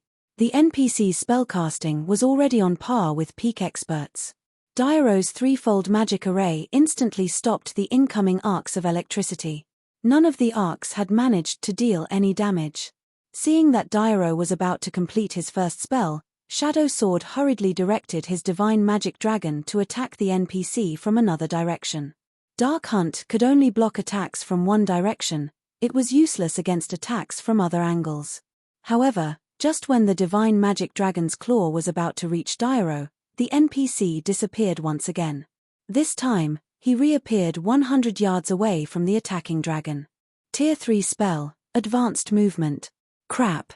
Supplementary casting? The magical class experts' minds were blown when they saw Dairo appear 100 yards away from the divine magic dragon. Advanced Movement was not a particularly rare spell. It was actually a common spell that Tier 3 magical class NPCs used. What was truly astounding was the way Dairo had used the spell. In a way, supplementary casting was similar to double casting, but rather than channeling two spells at the same time, one could abruptly cast the second spell midway through casting their first spell when supplementary casting. This technique was even more difficult than double speed casting. Meanwhile, before the divine magic dragon could reach Dairo to launch another attack, the NPC finished writing the last line of divine runes for his spell. A sneer twisted Dairo's wizened face. "Do you think you can stop me, the dark wizard Dairo, with a lowly summoned creature?" Dairo said as he looked at Shifeng as he made a wave with his staff. Suddenly, cracks in space began to split the sky. Boundless evil energy then flooded out of these cracks and gathered at the tip of Dairo's staff. After gathering enough evil energy, Dairo created 21 pitch-black spears around him with another wave of his staff. Silver arcs of electricity crackled along these spears. Tier 4 Curse, Destruction Spear. Go. Dairo waved his hand. The 21 pitch-black spears flew towards the divine magic dragon. As the product of a Tier 4 curse, each pitch-black spear carried a frightening amount of power. When Shadow Sword tried to attack the spears with the divine magic dragon, repelling one spear actually pushed the dragon back slightly. The strength within the pitch-black spears was actually on par with the dragon's. Although both sides had equal strength, there were 21 pitch-black spears. Meanwhile, when players controlled a summoned creature, they couldn't control it as easily as their own body, which ultimately decreased their combat standards when controlling the creature. Hence, even though Shadow Sword had reached the refinement realm, he was only able to block 5 or 6 spears at a time, while the remaining weapons struck the divine magic dragon. For a time, the divine magic dragon was at a complete disadvantage as the spears pushed it back towards Zero Wing's defensive magic array. Time to finish this. Dairo waved his staff again, joining 2 of the pitch-black spears into one weapon and striking at the divine magic dragon, the attack carrying far more strength than the individual summoned weapons. However, just before the combination attack reached the divine magic dragon, suddenly, a flash of black light bloomed before the divine magic dragon. At the same time, the combined spears that flew towards the dragon's chest veered off course. The 2 weapons then split as they brushed past the scales on the dragon's sides harmlessly. This confused Dairo slightly. What's going on? The dragon dodged the attack. No, that's not it. Look at Zero Wing's summoning array. Huh! Isn't that black flame? The spectating crowd was dumbfounded for a moment by the sudden development. They failed to understand how the divine magic dragon had become powerful enough to stop the pitch-black spear's combination attack. However, some players with keen eyesight quickly noticed that Shadow Sword was no longer standing in the summoning array for the divine magic dragon. Shifeng had actually taken his place. Black flame. Do you think you can change this outcome just by switching controllers? Beast Emperor could not help but laugh when he saw Shifeng controlling the divine magic dragon. Summoned creatures were not as easy to control as a player's body. Naturally, a domain realm expert would have far more control of a summoned creature than a refinement realm expert. The realms of refinement improved a player's 5 senses, but players simply couldn't merge their senses completely with a summoned creature's. As a result, one's combat power when controlling a summoned creature was considerably limited. They changed controllers? Dairo muttered as he glanced at the distant summoning array. As a mythic NPC, his intellect was incredibly high. Hence, he was quickly able to assess any changes on the battlefield. However, the surprise in Dairo's eyes quickly faded, replaced by ridicule. Foolish mortals, Do you think you can stop my destruction spears because you've gained more control of a lowly summoned creature? All you've done is prolonged your suffering." Saying so, Dairo combined 20 spears into 10 pairs, attacking Shifeng with all of them at once. Seeing the 10 incoming attacks, Shifeng executed Sword's Orbit with the Divine Magic Dragon's claws. Dang! Dang! Dang! A series of clangs echoed throughout the primordial divine ruin. In the end, Shifeng's dragon knocked every one of the 20 destruction spears aside. The spears hadn't even budged the dragon an inch, much less damaged the divine magic dragon. Chapter 1715 – Miraculous Effect of the Realms of Truth. Chapter 1715 – Miraculous Effect of the Realms of Truth. Chapter 1715 – Miraculous Effect of the Realms of Truth. He blocked all of the attacks. How is that possible? All of the players at the primordial divine ruin were experts. Quite a few of them were even refinement realm experts, so they all recognized how impressive the technique Dairo had just executed was. In their opinions, Dairo's 10 combination attacks were simply splendid. Even if there was no difference in basic attributes, the refinement realms among the spectating crowd weren't confident in blocking all of those attacks without backing up in the slightest. Their likelihood of success would be even lower if they had to do so with a summoned creature. Yet, not only had Shifeng successfully blocked every one of Dairo's attacks, but he had also done so with the Divine Magic Dragon. His control is amazing. Shock flashed in Blue Jade's eyes as she watched the Divine Magic Dragon in the sky. So, this is the strength of the expert closest to achieving a domain. As a Tier 2 summoner, she had a much clearer idea of how difficult it was to control a summoned creature than other players. It was practically impossible for players to control a summoned creature as well as they did their own bodies. This fact held true even for herself. Despite reaching the flowing water realm, her combat standards with a summoned creature were barely at the Trial Tower's 6th floor. Even if she made a breakthrough and reached the Void Realm, she was only confident in raising her combat standard when controlling a summoned creature to the middle stage of the Trial Tower's 6th floor. Yet, Shifeng could actually reach the Refinement Realm with the Divine Magic Dragon. This was simply unbelievable. Meanwhile, hovering in midair, Dairo stopped trying to defeat his opponent's vile quality of attacks after watching his first volley fail. Instead, he had the 21 destruction spears attack simultaneously from different directions.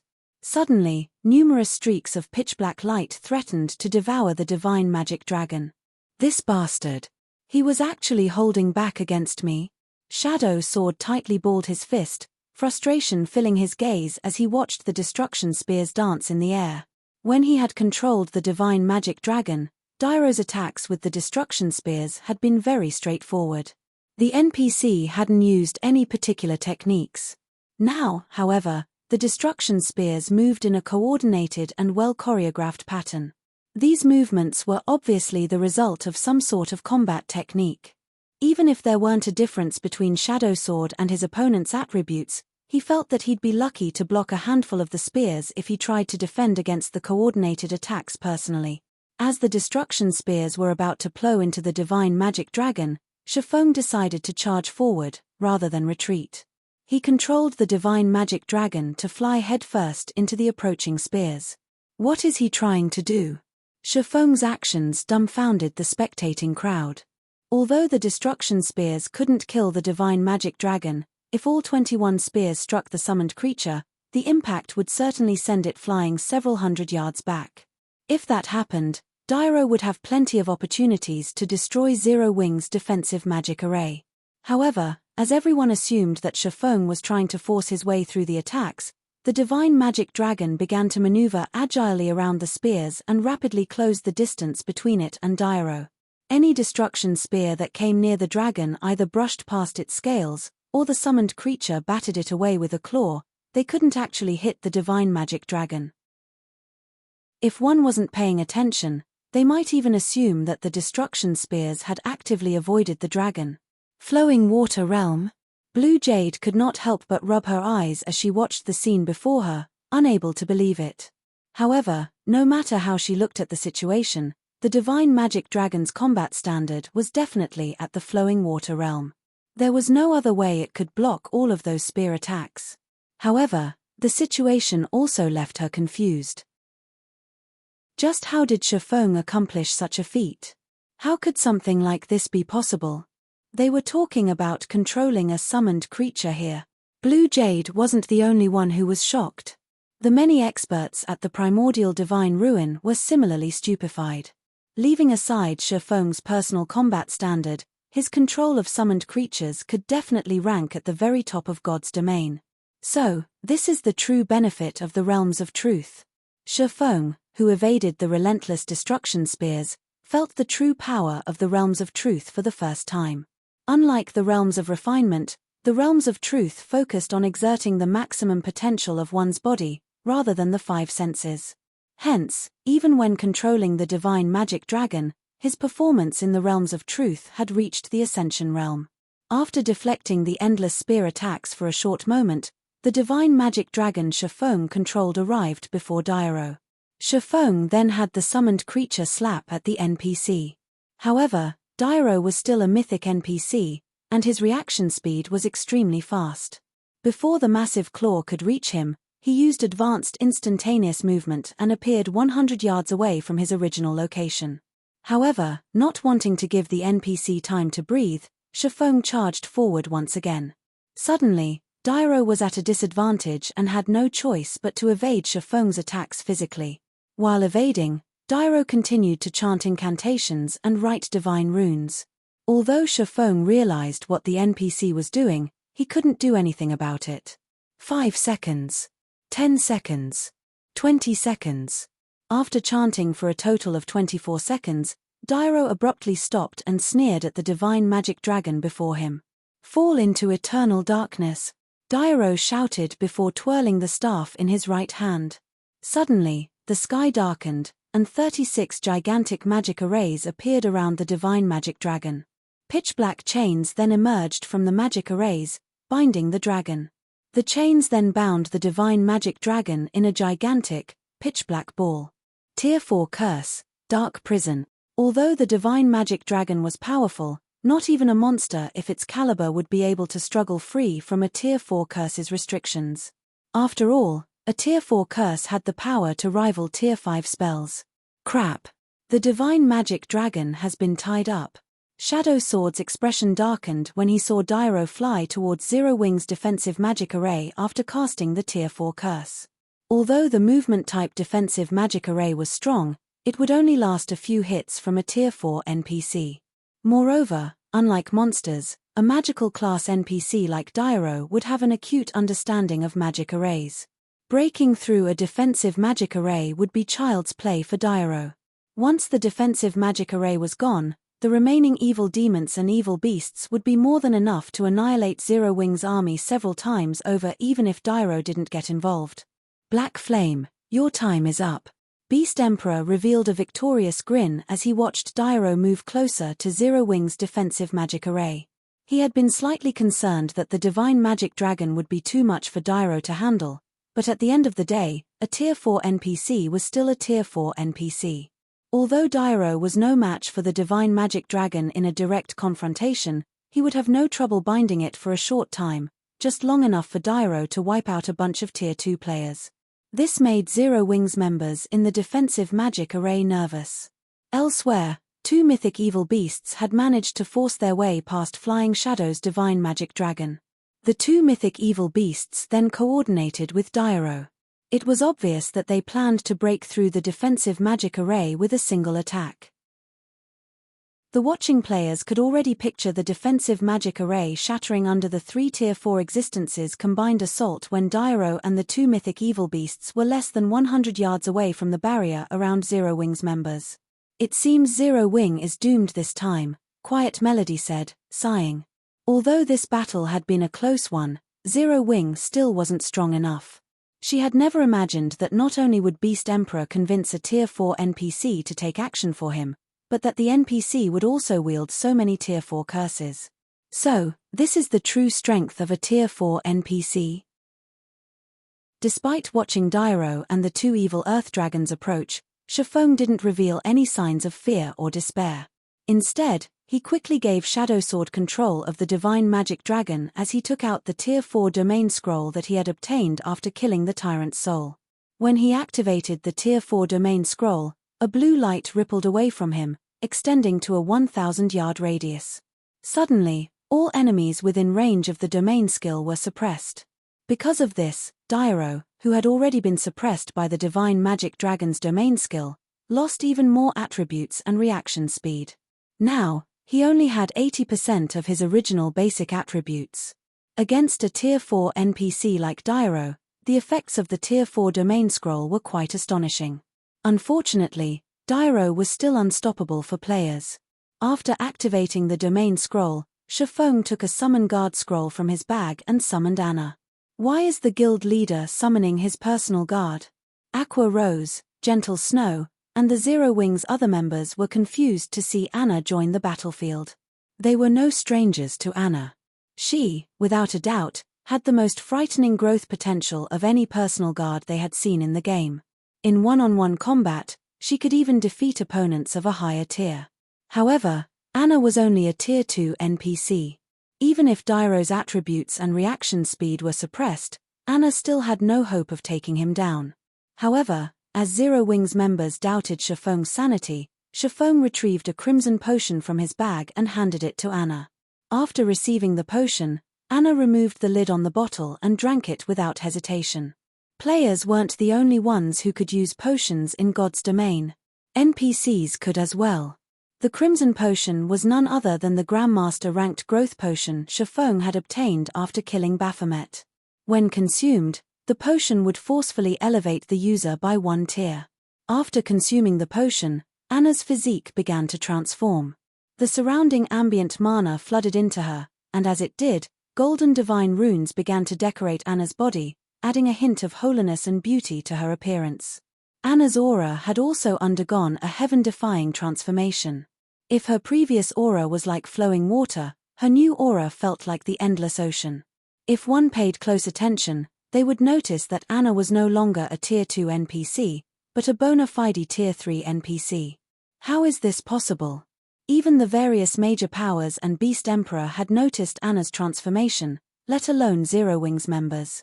After all, her rise from a Tier 2 NPC to Tier 3 had caused quite the commotion. Alright, let's begin the second round. Shifeng smiled at the approaching Dairo. Chapter 1716, Tier 3 Anna. Chapter 1716, Tier 3 Anna. Chapter 1716, Tier 3 Anna. A Tier 3 personal guard? Beast Emperor, who watched the battle through a crystal ball in the Evil God's Branch Temple, was slightly surprised when Anna appeared beside Shifeng. However, his surprise quickly turned into a sneer as he said, "Do you really think that a measly Tier 3 personal guard can stop a Tier 4 NPC? To put it simply, personal guards were hired NPCs in God's domain. However, since they were enhanced through a contract, personal guards' basic attributes were slightly higher than ordinary NPCs of the same level. Although Anna had been promoted to Tier 3, she was only slightly stronger than other Tier 3 NPCs. She might be invincible against current players, but she was still far from being able to contend with Tier 4 existences. Meanwhile, when the Tier 4 Curse Dark Prison was used on ordinary mythic monsters of the same level, it could trap the monster for at least an hour. Although the Divine Magic Dragon was extremely powerful, Beast Emperor guessed that the Dark Prison should hold it for at least 20 minutes. Although no one could damage the sealed monster during that time, it couldn't do anything, either. Meanwhile, relying on a Tier 3 personal guard to distract a Tier 4 NPC like Dairo was a joke. Beast Emperor wasn't the only one who thought so. Every player at the Primordial Divine Ruin agreed with the sentiment. Although only one tier separated Tier 3 and 4, the gap between the tiers' strength increased with each subsequent tier. In front of a Tier 4 NPC, a Tier 3 NPC didn't even qualify to buy time. As Dairo and the two level 80 evil earth dragons drew closer, Anna began to chant an incantation from within Zero Wings' defensive magic array. With her left hand, she swiftly drew line after line of divine runes in the air. Shortly after, two colossal magic arrays, one white and one black, appeared beside Anna. The ambient mana then began to flow towards the arrays, and Zero Wings members could feel the mana density increase around them by several times. Double speed casting. That personal guard is quite good. She actually knows how to double speed cast. It's a pity that she's going to die here today. When the various major powers upper echelons saw Anna double speed cast, envy gripped their hearts. While NPCs were indeed powerful, there were significant differences between them. Magical class NPCs capable of double casting were already extremely rare, not to mention NPCs capable of double speed casting. This was also why they had been so surprised to learn that Dyro could both double speed cast and supplementary cast. If a personal guard grasped these techniques, they would have an advantage over other NPCs when they reached higher tiers. Take Dyro, for example. Despite Dyro clearly being no match for the divine magic dragon under Shifeng's control, the NPC could rely on his techniques to mitigate the divine magic dragon's attacks and even entrap it. As the spectating crowd pondered such things, 2 pillars of light rose from the 2 colossal magic arrays, each taking on the color of the array it emerged from. In the next moment, 3 summoned creatures stepped out of each of the 2 light pillars. 3 knights in silver armor had emerged from the white light pillar, each of which wielded a silver sword in their right hands and a shield that could easily serve as a mirror in their left. Knight of Light, Elemental Creature, Grand Lord. Level 80. HP 60 000 60 000. Meanwhile, 3 mags in deep black robes stepped out of the black light pillar. Each of the mags carried a staff that was shrouded in black mist. The crystals embedded in the top of the staves radiated 4 different colors. Envoy of Darkness, Elemental Creature, Grand Lord. Level 80. HP 45 000 45 000. Tier 3 Spell, Light Summoning. Tier 3 Spell, Darkness Summoning. If players used the Grandmaster ranked growth potion, they'd only rise by a single tier, but if an NPC used the potion, that'd be a different story. After Anna rose to Tier 3, she had learned all of the Tier 3 spells she would know after truly being promoted to Tier 3. Hence, right now, she was a bona fide Tier 3 existence. The growth potion's only flaw was its short duration of 15 minutes. Once the potion's duration ended, Anna would revert to her original state. Hence, players had only used these potions in crucial moments in the past. They could not be treated like trump cards in guild wars or siege battles. What a powerful personal guard! The instant the 6 level 80 Grand Lords appeared beside Anna, silence fell over the spectating crowd. Nobody had thought that Anna was actually strong enough to summon 6 Grand Lords of the same level. With this, she was basically invincible among Tier 3 existences. Before the spectating crowd could recover from their shock, Anna controlled the Knights of Light and Envoys of Darkness to charge out of the defensive magic array and attack Dyro and the 2 mythic evil beasts. In the next moment, the Knights of Light vanished, reappearing instantly around their mythic-ranked targets. Once the knights surrounded their opponents in a triangular formation, they raised their shields before them. Suddenly, a magic array of light manifested beneath each of the knights, linking with each other to form a prism of light that trapped Dyro and the mythic evil beasts. Immediately, Dyro and the evil beasts' basic attributes fell once more. Now, the 3 mythic existences only retained 60% of their original attributes. Moreover, they couldn't break free of the magic barrier unless they killed the Knights of Light. By the time the Knights of Light had finished, the Envoys of Darkness had also completed their spell's chants. Pitch-black mist began to rise from the ground within the barrier, binding Dyro and the evil earth dragons. Although the mist did not reduce the 3 mythic existences' basic attributes in the least, it did reduce their reaction speed and movement speed by 50%. By the time the Knights of Light and Envoys of Darkness had further suppressed Dyro and the mythic evil beasts, Anna had finished chanting the final verse of her incantation. Tier 4 spell, Yin-Yang Cycle. Under her command, a dual-colored magic array appeared in the sky, and 36 gigantic swords emerged, 18 of which were a silvery white, while the other 18 were an abyss black. These 36 swords then descended on Dyro and the 2 evil earth dragons. Despite seeing the approaching swords, the 2 mythic evil beasts showed no intention of dodging the weapons. Instead, They swiped their claws at the incoming attacks. However, the moment one of Evil Beast's claws met one of the silver swords, the impact flung its claw backward, bending its arm at an awkward angle. When the other Evil Beast touched a black sword, the sword passed through its claw and struck the evil Earth Dragon, dealing over -1 million damage. As the 36 swords fell, one after another, the two mythic evil beasts screamed in pain and their HPs plummeted. Although the two evil beasts wanted to escape, the falling swords pinned them in place. Naturally, Dyro didn't dare to block any of these swords. Rather, he used spells to help him evade the attacks. He didn't have any spare energy to strike at the Knights of Light, much less attack Zero Wing's defensive magic array. Even after another 10 seconds of this bombardment, Dyro and the two evil Earth Dragons still couldn't free themselves from Anna's assault. Not only had they failed to land a single hit on Zero Wing's defensive magic array, but the two evil Earth Dragons' HP also continued to decrease. Are my eyes playing tricks on me? Is that woman really a Tier 3 personal guard? Everyone watched Dyro and the mythic evil beast struggle with shocked expressions. Although Shifeng's domain scroll had suppressed Dyro and the evil beasts, significantly reducing their combat powers, a mere Tier 3 NPC shouldn't have any hope against them by herself, yet Shifeng's personal guard successfully faced them alone. Aside from the word strong, the spectating crowd truly had no other way to describe Anna. Despite Anna standing alone, her skills made her look like a team of NPCs.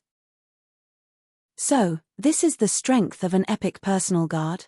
Shifeng was just as shocked to see Anna overwhelm Dyro and the two evil beasts. He had never thought that Anna could really go up against Tier 4 existences at Tier 3. With Anna's constant intervention, even after over a minute, Dyro couldn't attack the Knights of Light. In fact, the Tier 4 NPC's HP had even begun to decrease as he failed to keep up with Anna and the Envoys of Darkness's attacks. As he watched, Beast Emperor's eyes became bloodshot. However, he still wasn't particularly worried about this situation. With how powerful the potion Anna had consumed was, the potion's effects should not last very long. Once the potion's effects ended, Anna would have no power over Dyro. 1 minute. 3 minutes. 5 minutes. However, contrary to everyone's expectations, Anna remained powerful throughout the entire battle. She showed no signs of weakening in the least. After Forbidden Domain's cooldown had ended, Shifeng cast the skill on Dyro's dark prison without hesitation. The giant ball of pitch-black chains shattered instantly. The 36 pitch-black magic arrays around the ball also disappeared. Once the trapped divine magic dragon regained its freedom, it resumed its attacks against Dyro. The divine magic dragon had already possessed higher attributes than the Tier 4 NPC, but after Shifeng had suppressed Dyro with his Tier 4 domain scroll and the Knights of Light's Prism of Light, Dyro was only slightly stronger than Grandlords of the same level. As a result, the difference between the divine magic dragon and Dyro became even more obvious. Furthermore, Shifeng's Forbidden Domain had also affected the Dark Wizard, and he couldn't use any of his spells.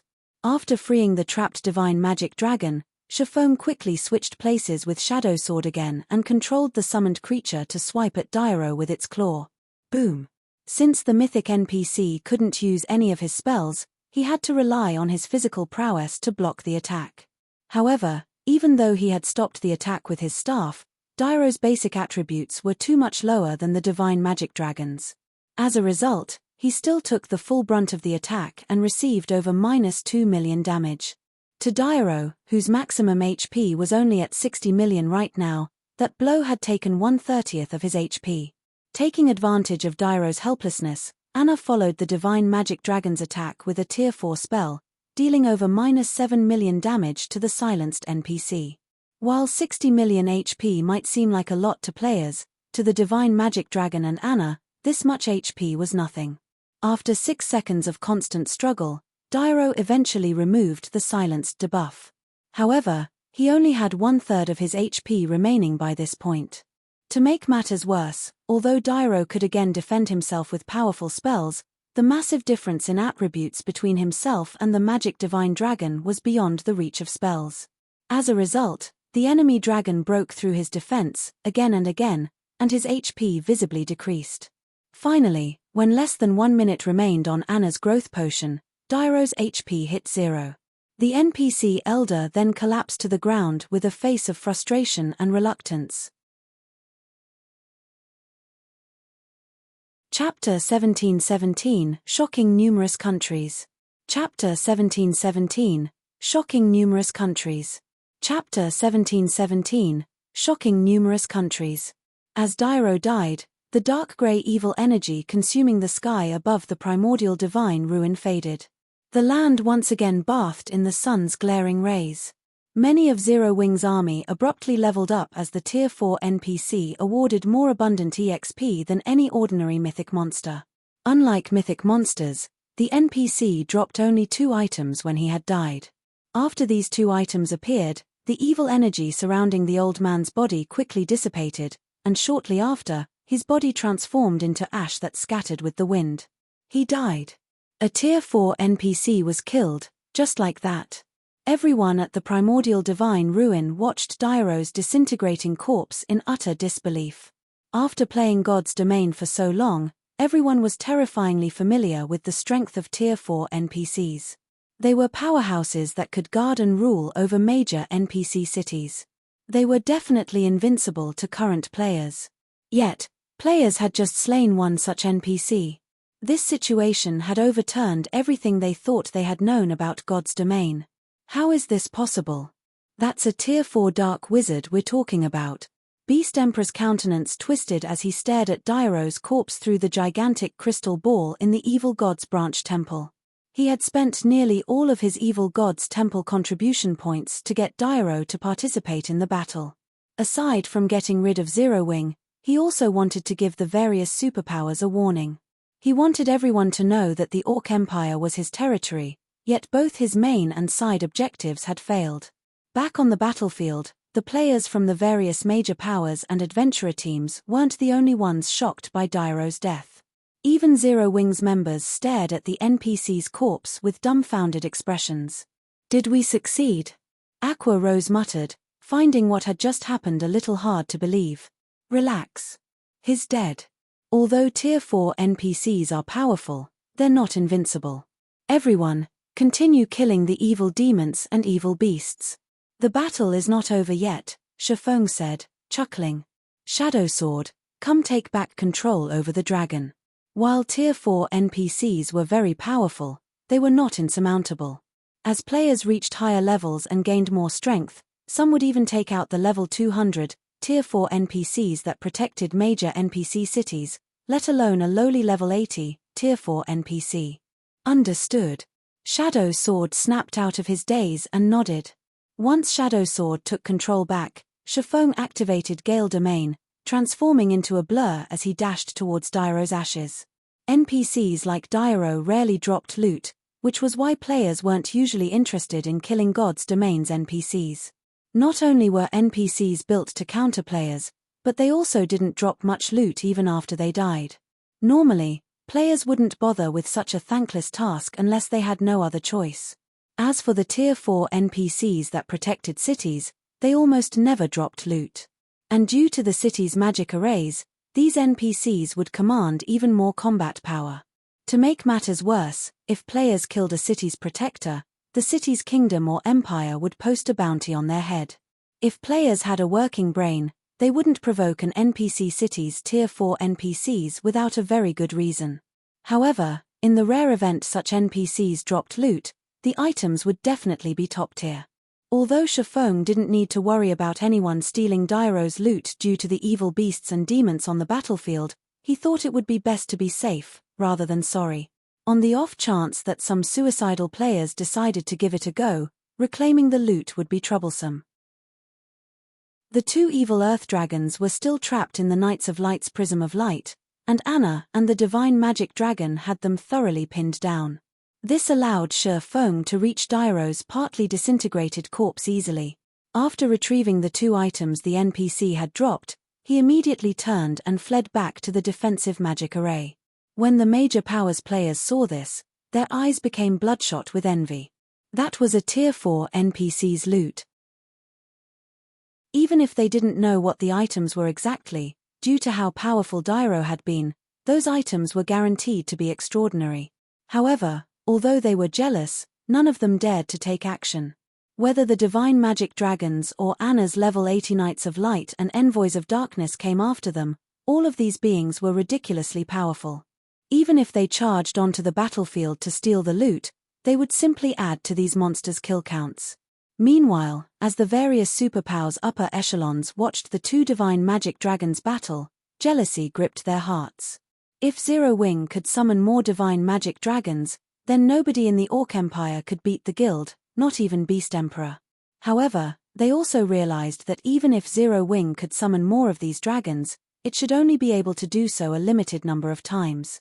It was even possible that Zero Wing only had these two summoning arrays. Otherwise, the guild could have summoned a third divine magic dragon to take out Dairo, rather than giving Anna a rare potion to increase her strength. A potion that could elevate a personal guard by 1 tier was far more valuable than a divine magic dragon. Each of these dragons required 88 summoners, which had to be protected at all times. On the other hand, the potion Anna had consumed could be carried and used without such challenging restrictions. Of course, that was just an assumption. They'd have to investigate the situation slowly through their spies in Zero Wing to learn the exact truth of the matter. But it was safe to say that from today on, no one would dare to provoke Zero Wing at the primordial divine ruin. When Shifeng returned to the defensive magic array, he continued to command Zero Wing's army as they slaughtered the evil beasts and demons. After they killed 2 mythic evil beasts and 30,000 plus lower-ranked evil beasts and evil demons, Beast Emperor finally gave up and recalled his minions from the primordial divine ruin. Even Beast Emperor is helpless against Zero Wing. Falling Fire, who watched the battle from a safe distance with a magic mirror, frowned as he watched this outcome. He had planned to send Blackwater's army back to the ruin after Beast Emperor had severely wounded Zero Wing's forces, but it seemed that his plan was no longer viable. Sure enough, Zero Wing still won.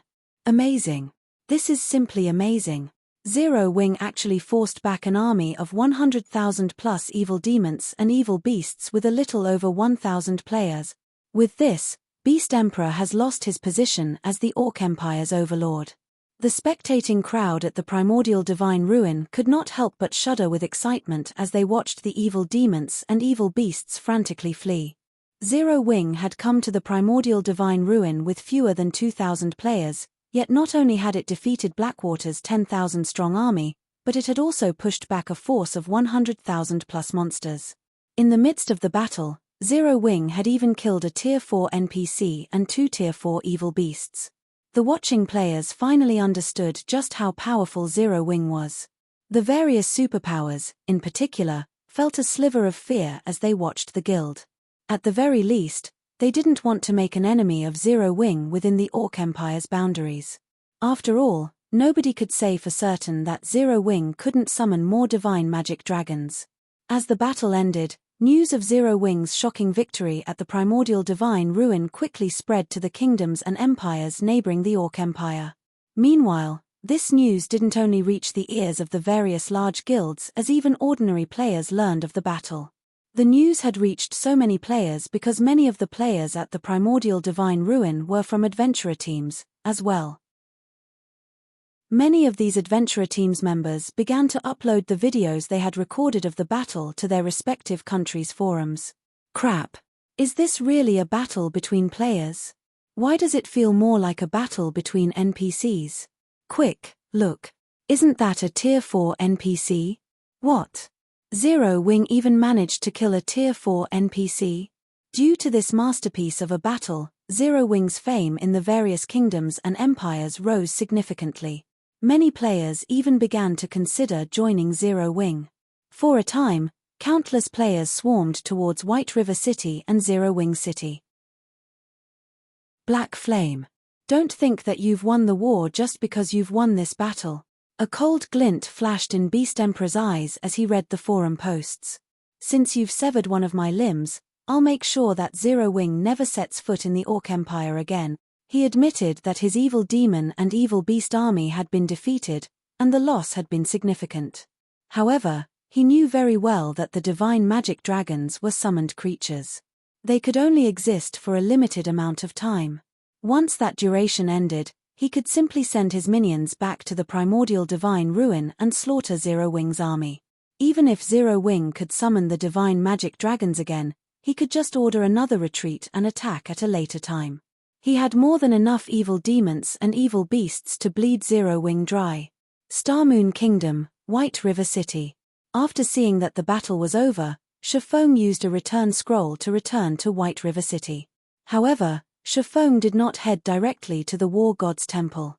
Instead, he visited White River City's Adventurers Association. In a VIP room on the Adventurers Association's second floor. When one of the association's senior administrators entered the room, he greeted Shifeng, who rested on a sofa, and asked, "Lord Protector, how may I be of service today? I wish to build a town in a neutral map outside of the kingdom, and I need the Adventurers Association's help," Shifeng said, nodding. He then revealed the town building order he had acquired from the Lost Town. Chapter 1718. Chapter 1718, Building a Neutral Town.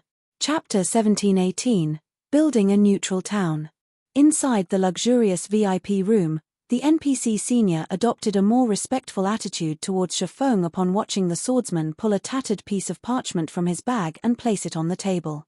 Following which, the NPC inspected the parchment carefully. Although the town building order was nowhere near as valuable as a Star Moon Kingdom city building order on its own, it could rival, even surpass, the value of the kingdom's city building order depending on how it was used. This was because the town building order didn't have location restrictions. One could even construct a town in a neutral map if they wished to. Neutral maps were not under any kingdom or empire's jurisdiction, so building a town in one of these maps was akin to securing rule over the map. On the other hand, while the Star Moon Kingdom city building order was indeed very valuable, the city built had to be constructed within Star Moon Kingdom's borders. In other words, the city would still be under the kingdom's jurisdiction and would be largely influenced by the kingdom. The simplest example of such influence was the monthly management fee towns and cities had to pay the kingdom. For a basic city like Zero Wing City, players had to pay a monthly management fee of 30,000 gold. If the city were promoted to an intermediate or advanced city, the fee would increase by several times. However, if a town or city were constructed in a neutral map, players wouldn't be required to hand over an exorbitant management fee to any kingdom or empire. Instead, players only had to pay a small management fee to the system. Of course, such a benefit had a huge drawback: the lack of safety. Towns and cities within a kingdom or empire were under that kingdom or empire's protection. Monster attacks were the greatest threat these towns and cities would have to face. However, monsters weren't the only threat in a neutral map. Raids from other races would be commonplace, as well. If a guild weren't strong enough, building a town in a neutral map would simply be a waste of manpower and resources. In fact, guilds had often overestimated their strength during Shifeng's previous life, constructing towns in neutral maps, which were subsequently destroyed. However, this drawback included another benefit, which was the greatest benefit of building a town in a neutral map. Since neutral maps were not under a kingdom or empire's jurisdiction, guild towns and guild cities in neutral maps could trade with other races. God's domain had many different races. Aside from creatures with low intellect, which only knew how to slaughter other beings for survival, there were intelligent races that could communicate with players, such as dwarfs, elves, orcs, half-elves, and half-orcs. Only, these races were prohibited from entering guild towns and cities within kingdoms and empires' borders. At most, players might encounter these races in NPC towns and cities, but even then, these races would only conduct basic trade with players. However, these foreign races produced many products that were better than those made by human hands. Moreover, each race had their own specialty products that would be of great help to players' survival when fighting in the fields. Take dwarven-made weapons and equipment, for example. As the dwarfs had better techniques and special forging methods, their weapons and equipment performed far better than human-made products. Meanwhile, guild towns in neutral maps weren't prohibited from trading with foreign races. As long as a town were attractive enough, it could inspire members of the foreign races to visit. Aside from trade, players could also employ foreign races to serve as the town's soldiers. Unlike human warriors, these races' warriors generally specialized in a particular aspect. Hence, guilds that had towns in neutral maps in the past had hired foreign races' warriors to protect their towns. Because of these aspects, although neutral towns didn't seem any different than ordinary guild towns, they could actually function like miniature kingdoms in neutral maps. Although the neutral town couldn't compare to kingdoms and empires in every aspect, it had the qualities to become one. Lord Protector, I have ascertained that there are no problems with your town building order. May I know where you wish to build your town? The NPC administrator respectfully asked as he stored the town building order. He then took out a crystal ball and placed it on the table. In the next moment, a map of God's domain appeared in the crystal ball. Here, Shifeng said as he pointed at the Orc Empire's primordial divine ruin. Constructing a town in a neutral map wasn't like building one in a kingdom or empire. Kingdoms and empires would never intervene in matters outside of their borders. Hence, when building a town in a neutral map, the Adventurers Association was fully responsible for handling the town's construction.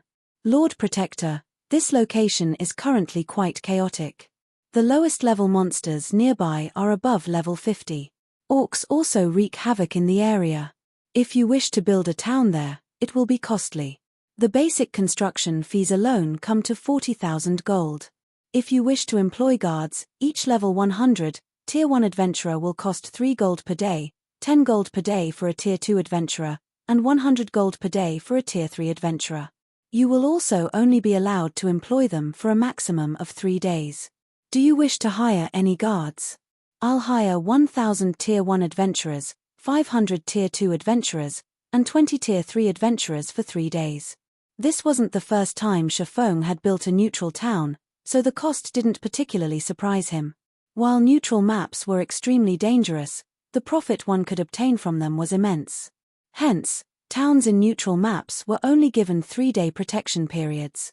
Not only were these NPC guards expensive, but their levels wouldn't scale along with players, remaining only slightly higher than the local monsters.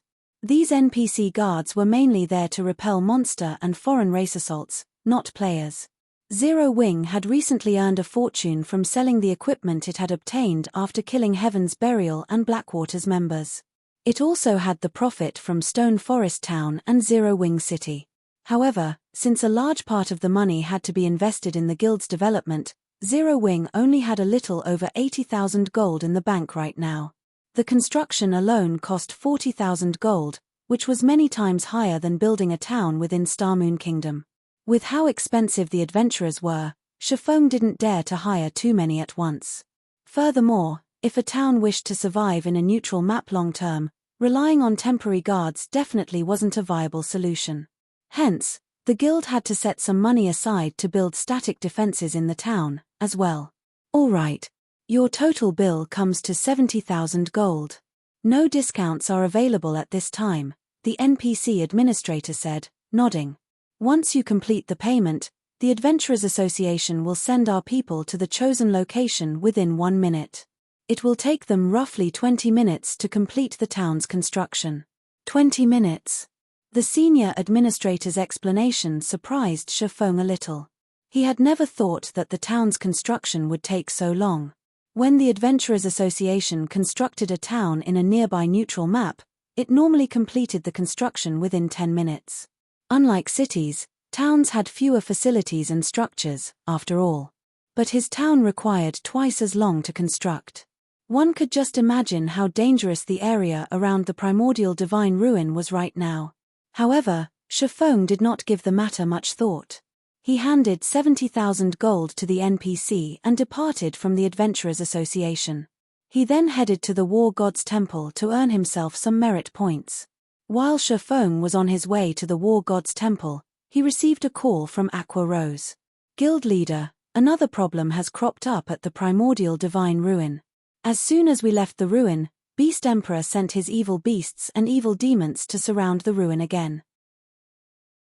We still can't send our elite members to garrison in the ruin, Aqua Rose reported with a somber expression. She hadn't expected Beast Emperor to be so shameless, making such a move. One of Beast Emperor's subordinates has also contacted us, informing us that he won't stop harassing us at the primordial divine ruin unless we release flame blood. Although Beast Emperor's actions were shameless, Zero Wing couldn't do anything about it. Zero Wing only had 2 magic arrays that could summon divine magic dragons, and both had been used during the previous battle.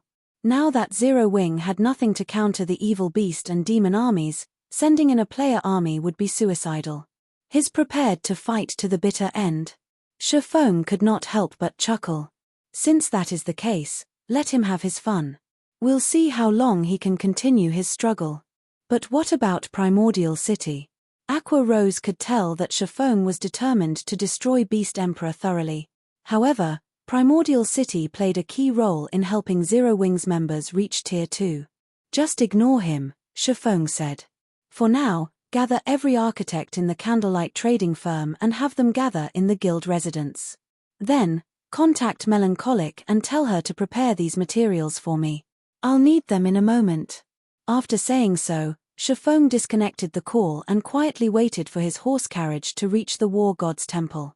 Meanwhile, Aqua Rose stared at the darkened screen before her with a confused look. Is it really fine to leave him alone? Aqua Rose muttered to herself worriedly. However, the expression Shifeng has worn during their conversation indicated that he had a well-thought-out plan in mind. Immediately, she shook her worries out of her mind and sent Beast Emperor's subordinate a reply. Once that was done, she started to gather the necessary manpower and notified Melancholic Smile to collect the necessary materials. Ancient Rock City. Good. Very good. When Beast Emperor received Aqua Rose's reply via his subordinate, his complexion turned frighteningly ashen, and killing intent radiated from his entire body. He had never thought that Shifeng would be mad enough to fight him to the bitter end. Just as Beast Emperor was about to declare a war of annihilation on Zero Wing, the sound of a system notification reached his ears. System announcement: congratulations to Zero Wing for being the first guild to construct a town in a neutral map. Rewarding 30,000 guild popularity and 10,000 popularity to the new town. Chapter 1719 Zero Wing's Town. Chapter 1719 Zero Wing's Town. Chapter 1719 Zero Wing's Town. A town in a neutral map. Beast Emperor stared at the system announcement, stunned. He wasn't unfamiliar with a town's construction. After all, many guilds had constructed towns within the various kingdoms and empires before. However, the building a town in a neutral map held an entirely different meaning. Neutral maps lacked teleportation points. Players could only rely on their own power to travel to neutral maps. If a guild constructed a guild town in a neutral map, its guild members could guild transfer scrolls to teleport to said town once it had a guild residence, saving plenty of travel time. Moreover, unlike a captured town, which had a fixed location, the owner could construct their town wherever they wished. Neutral maps were rich in resources, but the various major powers had only captured pre-made towns thus far. Nobody had successfully built a town in a neutral map yet. Even so, these powers had reaped plenty of benefits from their captured towns. If they could build a town in a strategic location and occupy it, they could definitely secure more resources. Meanwhile, at the Orc Empire's primordial divine ruin, the players from the various major powers and adventurer teams, who were preparing to fight for the ruin's entry slots, were watching towards the southwest, an indescribable shock filling their gazes. Suddenly, a town had popped up in the highlands southwest of the primordial divine ruin. Combined with the previous system announcement, any fool would realize that this constructed town belonged to Zero Wing. Am I dreaming? How is this possible? Zero Wing is so awesome. The guild even had the means to construct a town here. Looking at the fully-formed town, the various large guilds at the primordial divine ruin looked on with envy. Meanwhile, the eyes of the various adventurers glowed with excitement. Having a town so close to the primordial divine ruin was a dream. The primordial divine ruin was an important resource, which the various major powers competed for. These powers had even expended endless manpower and resources just to get more members into the ruin. Now that Zero Wing had built a town beside the primordial divine ruin, the guild would have a massive advantage over the other powers when competing for entry slots. First, Zero Wing could easily mobilize a large number of guild members to the primordial divine ruin. Zero Wing's members would not have to face hours of travel. Second, the players that Zero Wing garrisoned in the ruin wouldn't have to worry about repairing gear and replenishing supplies. The primordial divine ruin wasn't a town, and even though it offered hotels for players to rest in, there were a limited number available. Moreover, the cost was beyond exorbitant. Not even large guilds could necessarily afford for thousands of their members to rent rooms from the hotels, yet if players set up camp outside of the ruin, their stamina and concentration recover would be incredibly slow. This prevented them from grinding the surrounding monsters and leveling up efficiently. However, towns were a different story. A town could accommodate more players, and most importantly, players could repair their weapons and equipment in a town. Although the primordial divine ruin had restaurants and hotels, it didn't have any smithies. Hence, players would have to return to their respective towns and cities to repair their gear after grinding around the ruin for some time. With these two advantages, Zero Wing could secure a powerful position in the competition over the primordial divine ruin's resources. While the various large guilds were furious over Zero Wing building a guild town next to the ruin, the various adventurer teams were elated. The participating adventurer teams were still far weaker than the various large guilds in the competition for entry slots.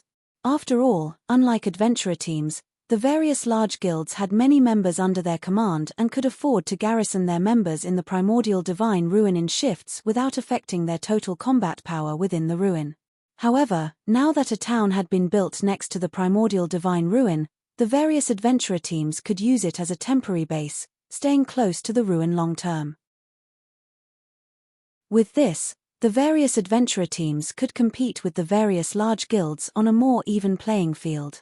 Meanwhile, news of Zero Wing's new town in the Orc Empire quickly spread to the neighboring kingdoms and empires. For a time, the various large guilds and independent experts were all talking about Zero Wing.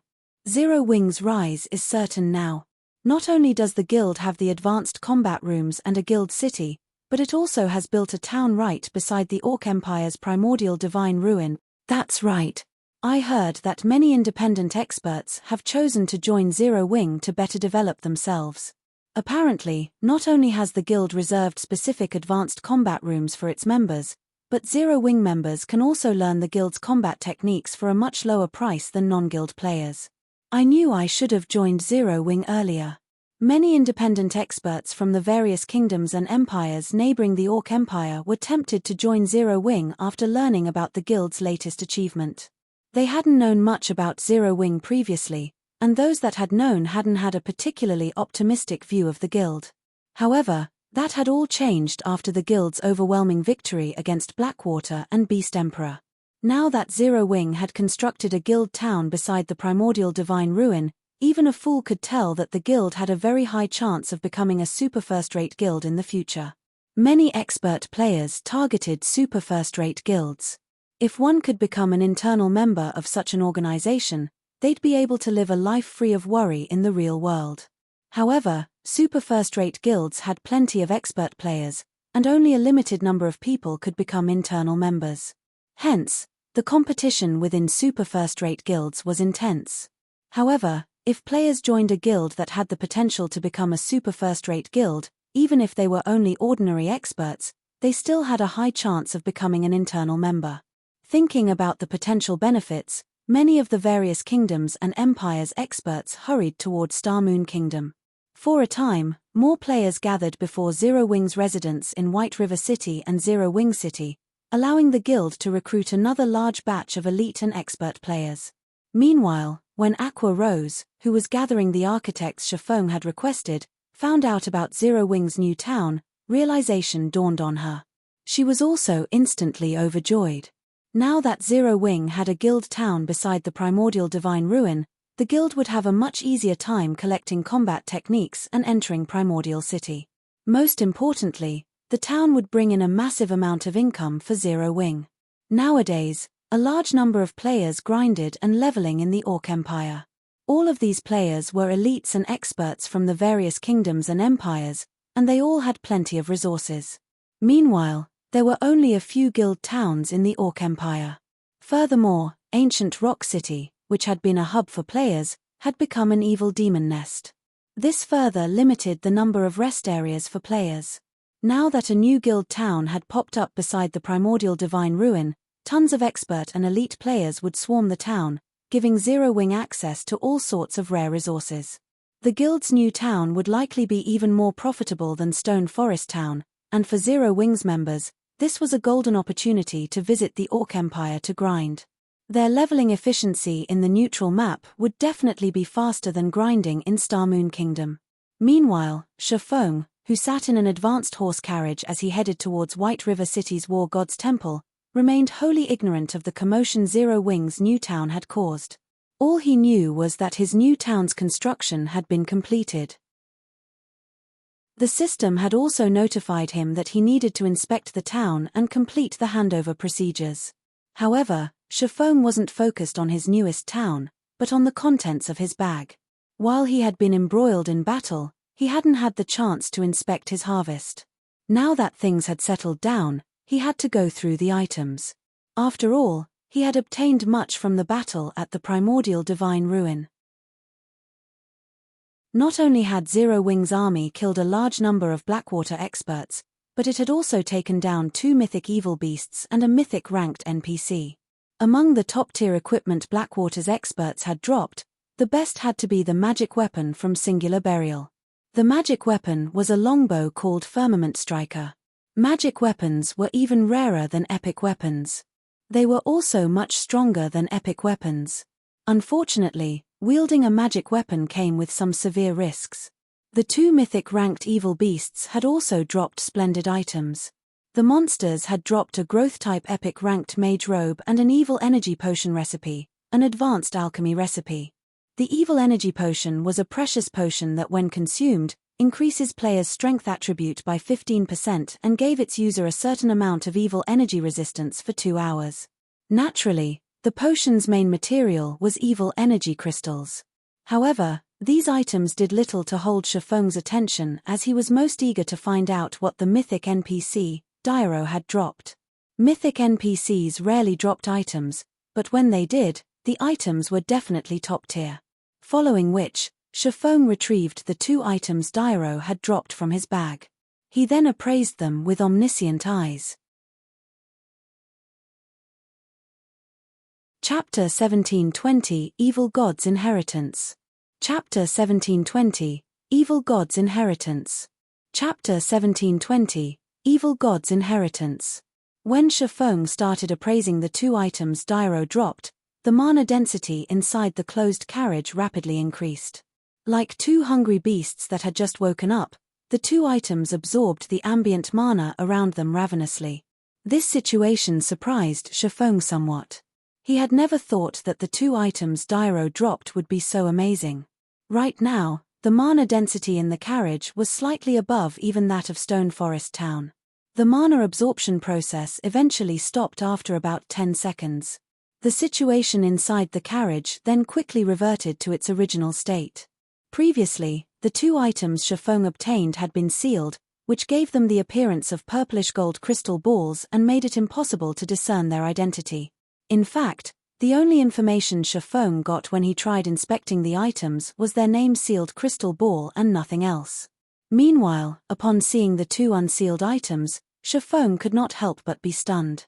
Of the 2 items, one was a broken long sword, and the other was a gemstone that radiated 5 different colored glows. Evil God's Inheritance, one-handed sword. A treasured sword that the evil god once used. However, the sword was destroyed in a battle, shattered into 3 pieces. Although the evil god's treasured sword was destroyed, the power of the evil god contained inside it remains intact. As long as one gathers all 3 fragments, it is possible for the sword to regain its past glory. This piece is the broken hilt of the sword.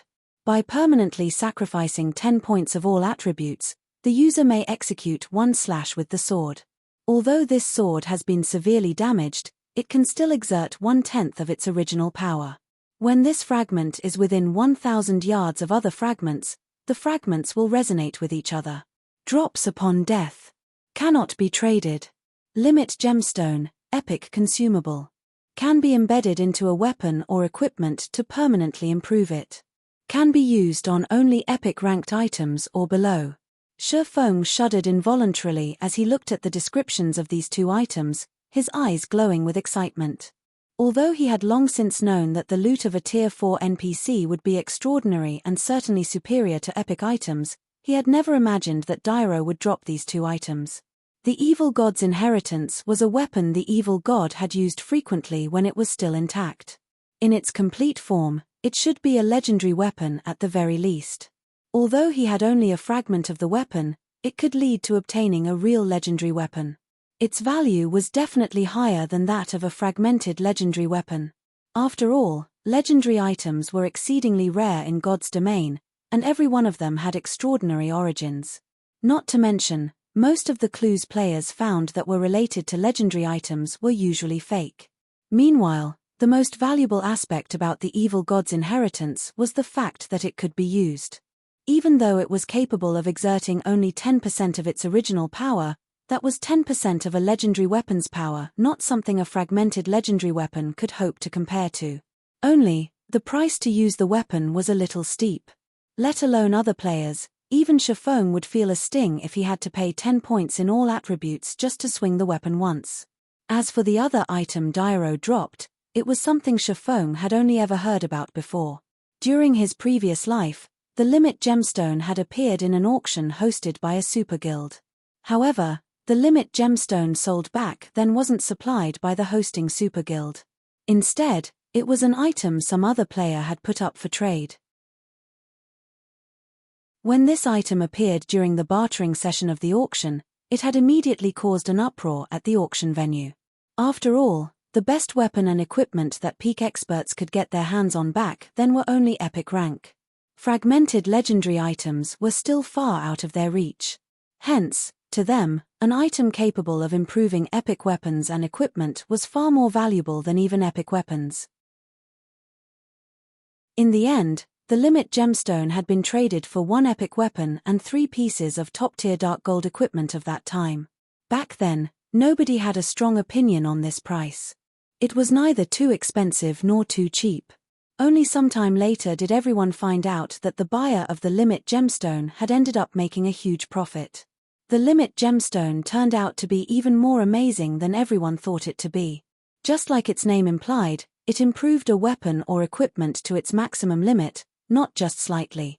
From then onward, whenever a Limit Gemstone appeared, it would sell for astronomical prices, even as much as 3 epic items.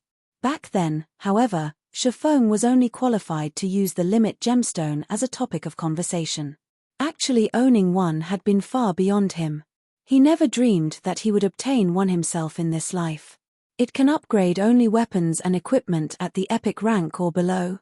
As Shifeng looked at the resplendent gemstone in his hand, he could not help but think of the sacred sword Killing Ray. As one of the 36 famed swords of God's domain, Killing Ray was much stronger than any ordinary epic weapon. Moreover, it also had immense growth potential as it was one of the fragments of Solomon's sword, one of God's domain's 10 great legendary weapons. Since it was once part of a legendary weapon, the quality of the materials used to forge Killing Ray went without saying. One could say that it was the best item to improve with the Limit Gemstone. Immediately, Shifeng unsheathed Killing Ray and placed the Limit Gemstone on the flat of the sword. Following which, the sound of a system notification entered his ears. System, do you wish to embed the Limit Gemstone in Killing Ray? Embed it. Shifeng agreed decisively. Suddenly, the 5-colored gemstone liquefied and spread itself across Killing Ray. A short moment later, the sacred sword was encased entirely in a layer of 5-colored liquid as if the long sword had just put on a 5-colored sheath.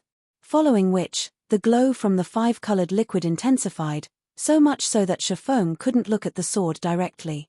After several seconds the phenomenon subsided, and Killing Ray reverted to its original state. At this moment, however, several divine runes graced the sword's body, adding a hint of divinity to the sacred sword. As Shifeng wielded Killing Ray, he felt a pleasant feeling like never before. Right now, aside from his impression that the sacred sword was more powerful than before, Shifeng sensed that his compatibility with it had improved substantially. Now, Killing Ray felt more like an extension of his arm rather than a weapon. He could clearly perceive the layers of air the sacred sword was cutting through. In addition, golden arcs of electricity were sparking along the edges of the sword. Even after the sacred sword had moved away, arcs of electricity still lingered in the space it occupied before, vaporizing the air and anything else that came across them. Amazing. It is actually capable of causing continuous damage to places I've attacked before? Is this the true power of Killing Ray? Shifeng was astonished as he looked at Killing Ray. Epic weapons and equipment were extremely rare in God's domain, those that had hidden effects were even rarer. These hidden effects went unstated in the attribute panel and did not appear to be salient. However, only players that had wielded these kinds of weapons and equipment before would realize how significant these hidden effects actually were toward improving one's combat power. In fact, they were much more important than the attributes listed in the attribute panel. Take Fire Dance's 1,000 transformations for example. The hidden effect the fragmented legendary weapon possessed was simply heaven-defying. No matter what kind of attacks Fire Dance faced, she could easily block it by executing a random swing with her short sword. It was as if the entire space around her was within the attack trajectory of her weapon. It was simply impossible to predict her trajectory with 1,000 transformations. Due to 1,000 transformations' hidden effect, even if Fire Dance's combat standards were lacking, she could still hold her ground against Apex experts. Meanwhile, although Killing Ray's hidden effect was not a match for 1,000 transformations', it was still very frightening. Being able to cause damage to places he had attacked before would undoubtedly increase his DPS significantly. If utilized properly, he could even seal his opponent's movements, preventing all retaliation. Killing Ray's hidden effect would pose trouble even for Void Realm experts, not to mention other experts. After playing with Killing Ray's hidden effect for a while longer, Shifeng could no longer hold back, tapping open the Sacred Sword's attribute panel. He was very curious to find out just how much Killing Ray had improved. Chapter 1721 Upgraded Sacred Sword. Chapter 1721 Upgraded Sacred Sword. Chapter 1721 Upgraded Sacred Sword. After Shifeng opened Killing Ray's attribute panel and read it, he could not help but gasp. Killing Ray, One-Handed Sword, Sacred Sword, Epic Rank. Level 30, Level 120. Equipment requirement, Strength 1200, Agility 1000. Attributes adjust according to user's level. Attack power plus 2440, level 65. Strength plus 173, Agility plus 165, Endurance plus 162. Attack speed plus 25. Ignore 30% of the target's defense. When equipped, strength increased by 20%, agility increased by 15%, and attack speed increased by 10%. Ignore levels plus 20. All sword skills plus 3 levels. All item level requirements reduced by 5 levels.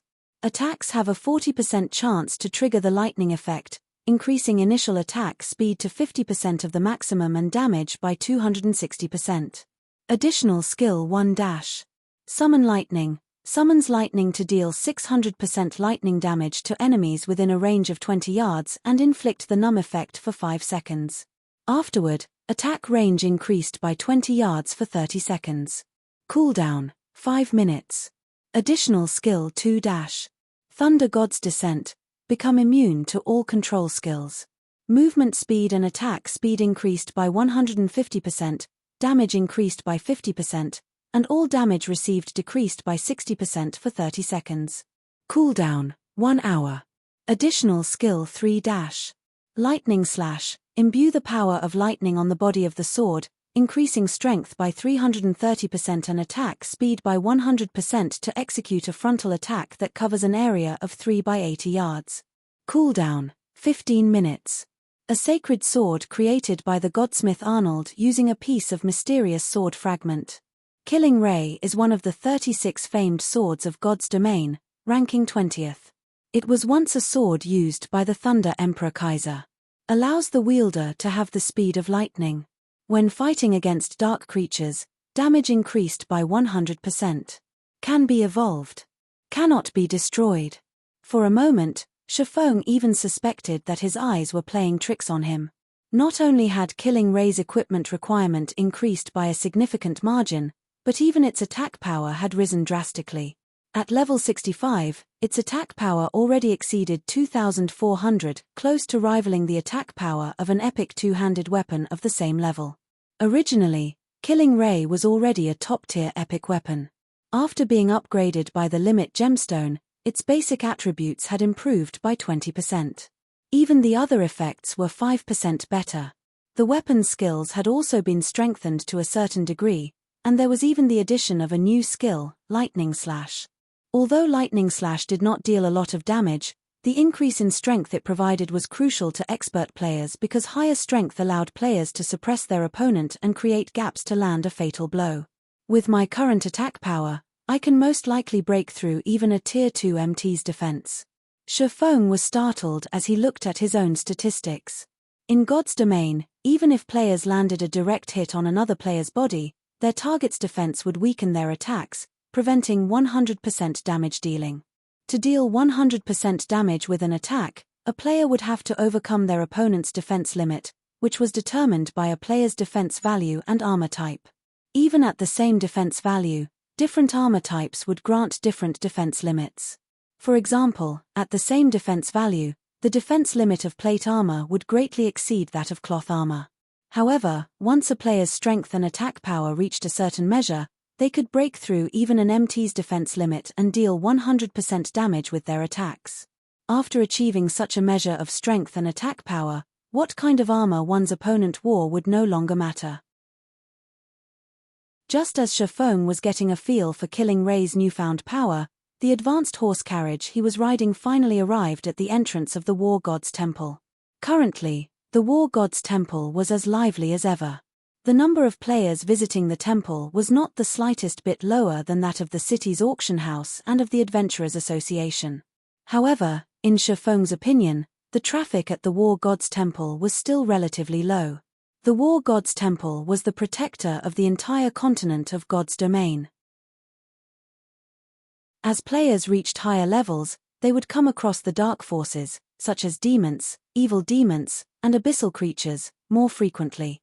Moreover, after players got promoted to Tier 2, so long as their War God's Temple reputation points reached 300, they could receive special quests to deal with these dark forces. These quests generally awarded plenty of merit points, in addition to some special resources. Meanwhile, after players accumulated 500 reputation points with the temple, they could start accepting large-scale crusade quests, which required players to target the gathering points for the dark forces. In the past, this was the type of quest that the various large guilds enjoyed accepting the most because at least half of the town-building orders they obtained originated from these crusade quests. If a large guild wished to have a better time developing in neutral maps, they would shift their focus to the War God's Temple. Currently, most of the players visiting the War God's Temple were independent players, only a small minority were guild players. In the future, however, the situation would be reversed with a large majority of the players visiting the War God's Temple being members of large guilds. As soon as Shifeng arrived at the main entrance of the War God's Temple, he attracted the attention of the nearby players. Crap! That's a 6-winged bronze-ranked guild emblem. That person must be a member of Zero Wing's main force. It would be great if I could get acquainted with such a big shot. That way, I'll have an easier time joining Zero Wing. Keep on dreaming. How could people like us possibly come into contact with a big shot from Zero Wing? He belongs to an entirely different world. Not to mention, everyone trying to join Zero Wing has to go through the same entrance test. I heard that even players personally introduced by Zero Wing's guild leader, Black Flame, have to pass the test to join the guild. The eyes of the players standing outside the War God's Temple's main entrance were filled with awe and envy as they looked at the guild emblem pinned on Shifeng's black cloak. From the recent battle at the primordial divine ruin, both the various large guilds and independent players could already tell that the odds of Zero Wing becoming a super first-rate guild in the future were excellent. Super first-rate guilds were powers that stood at the apex of God's domain. Even a first-rate guild backed by multiple major corporations would have to treat super first-rate guilds with great respect lest it provoke them. Meanwhile, who wouldn't want to join a guild with such great potential? In the virtual gaming world's past 100 years of history, players that belonged to first-rate guilds that eventually grew into super first-rate guilds had received great benefits. Particularly, expert players that originally belonged to the first-rate guild had been able to live the rest of their lives without worry. Those that had contributed greatly towards the guild's promotion into a super first-rate guild even lived an enviable and affluent life. Now that Zero Wing had displayed the potential to become a super first-rate guild, let alone Starmoon Kingdom's players, even players from other kingdoms and empires had come to Starmoon Kingdom to apply to Zero Wing. When Shifeng overheard the hushed conversations of the surrounding crowd, he simply chuckled as he continued into the War God's temple. After entering the temple's lobby, he immediately went to the third-floor hall. "Lord Protector, how may I be of service to you today?" Senior Administrator Roland asked as he approached Shifeng. "I have caught an evil god apostle and wish to hand him over to Vice-Temple Lord Capra," Shifeng said. "Another evil god apostle?" Roland's eyes twitched slightly as he looked at Shifeng in surprise. Every evil god apostle was incomparably cunning and extremely difficult to catch. Since Shifeng had already caught an apostle before, logically, other evil god apostles should operate with even greater care, increasing the difficulty of capturing them. Yet, now, Shifeng had actually managed to capture another one shortly after he captured the last one. "Lord Protector, please follow me." This time, Roland did not bother verifying the truth of Shifeng's words. Instead, he directly brought Shifeng to the fourth floor's triumphant hall. Afterward, Shifeng entered the same astrology room he had gone to during his last visit to the triumphant hall. Currently, Vice-Temple Lord Capra was carrying out research through the gigantic magic water ball at the center of the room. "Lord Capra, I caught another evil god apostle. Please verify it," Shifeng said as he took out the mobile jail detaining flame blood. "Young adventurer, you truly are the nemesis of the evil god apostles," Capra said, laughing as he paused his work. With a light wave of his hand, Shifeng's mobile jail then suddenly appeared in his palm. After Capra received the mobile jail, Flameblood's figure appeared before Capra. How is this possible? Flameblood's complexion paled when he saw Capra and the nearby Shifeng. Beast Emperor actually failed? At this moment, he could easily guess what kind of place he was at. Only, he never thought that Shifeng would actually elude Beast Emperor's capture and successfully deliver him to the War God's temple. "Black Flame. You cannot do this.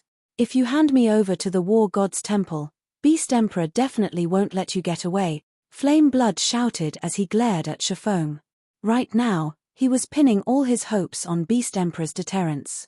He knew that, unless Shifeng gave up on turning him in, he no longer had any hope of escaping from the War God's temple. "You should give up now if you think Beast Emperor will save you. If you really wish to survive, tell me the location of Starmoon Kingdom's evil god's temple," Shifeng said, chuckling. He remained wholly unperturbed by Flameblood's threat. Right now, the cleric was still ignorant of Beast Emperor's overwhelming defeat. "Remember, you have only 5 seconds to consider." After saying so, Shifeng began counting down from 5. Meanwhile, an incomparably ugly expression appeared on Flameblood's face, his heart filled with misgivings. Chapter 1722, Beast Emperor's Rage. Chapter 1722, Beast Emperor's Rage. Chapter 1722, Beast Emperor's Rage. Inside the silent astrology room, Flameblood glared at Shifeng hatefully. He never thought that Shifeng would make him such an offer. The Evil God's Temple was the foundation that Evil God's Temple members like Beast Emperor and himself relied on to develop themselves. If the Evil God's Temple they belonged to got destroyed, then all the progress they had made thus far would disappear. Hence, Beast Emperor had repeatedly warned him that under no circumstances should he reveal information about Starmoon Kingdom's Evil God's Temple. "Black Flame. I can tell you with confidence that the Evil God's Temple's strength is far beyond your imagination. As long as the evil beast army breaks through the Starmoon Kingdom's defensive line, at that time, not to mention Stone Forest Town, even Zero Wing will turn into nothing. If you let me go, Beast Emperor might give up on invading Star Moon Kingdom and target other kingdoms instead. If you hand me over to the War God's Temple now, you'll only anger Beast Emperor further and force him to spend all his Evil God's Temple contribution points to hasten the invasion of Star Moon Kingdom. Do you really wish to see your entire guild crumble together with me? Only if you let me go will Beast Emperor give up on invading Star Moon Kingdom. Otherwise, it is only a matter of time before the entire Star Moon Kingdom falls. Flame Blood repeatedly implored Shifeng to release him with indescribable anxiety on his face. Although Vice Temple Lord Capra was not a Tier 4 NPC, he was still a level 180, Tier 3 Great Mage, many times stronger than a level 80, Tier 4 NPC. Meanwhile, the intense pressure he gave off was enough to evoke deep despair in Flame Blood. At this moment, Flame Blood could only rely on the invasion of the Evil God's Temple to threaten Shifeng. NPCs led the invasion.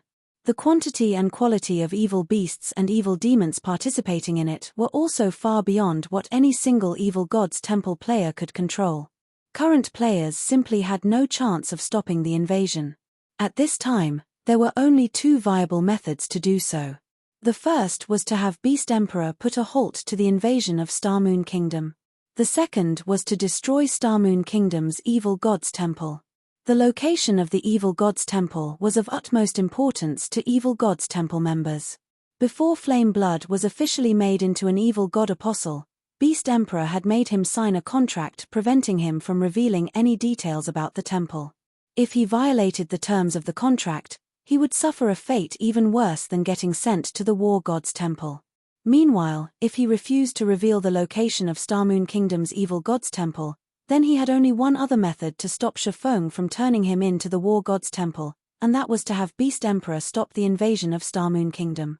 As the guild leader of Zero Wing, Shifeng should know which decision was better for his guild. Flame Blood refused to believe that Shifeng would abandon the entire Zero Wing just to get rid of him. "Are these your last words?" Shifeng chuckled as he looked at the desperation on Flame Blood's face. "You should think things through clearly. As long as you are killed by the War God's Temple, all the progress you've made in this account will be lost. You'll also be able to start a new account only 1 month later. At that time, who knows how much time and effort you'll have to put in to return to the front lines. You'll miss out on plenty of opportunities." Currently, the elite members of the various large guilds were close to reaching level 50. In another month, many elite players would most likely have completed their Tier 2 promotion already, not to mention expert players. If Flame Blood had to restart from scratch, he would also miss out on the various resources and opportunities that could be obtained from exploring new maps. Unless the guild Flame Blood belonged to was willing to invest plenty of resources into him or the cleric had heaven-defying luck, he would have extreme difficulty getting the current advantages he possessed in the future. As Shifeng said so, Capra began chanting an incantation. Meanwhile, based on Shifeng's words, Flame Blood could tell that Shifeng was determined to turn him in to the War God's Temple. "Crazy bastard. You really are insane." At this moment, Flame Blood could feel his mind breaking down. He even doubted Shifeng realized just how terrifying the Evil God's Temple's invasion was. He had never thought that Shifeng would actually go as far as to sacrifice Zero Wing just to take his life. Before Flame Blood could finish speaking, dozens of golden magic arrays appeared around him. A golden chain then shot out from each of the magic arrays. The chains pierced Flame Blood's body and bound his soul directly. Following which, Flame Blood's body began burning, his body transforming into a pile of ashes after just 2 seconds. The cleric's immortal soul was destroyed as well and completely disappeared from God's domain. Sure enough, he refused to speak. Shifeng could not help but sigh as he watched Flame Blood disappearing. He did not believe that Flame Blood refused to reveal the Evil God's Temple's location out of loyalty. There was an 80% chance that Beast Emperor had anticipated such a situation and made preparations. However, this outcome was within Shifeng's expectations.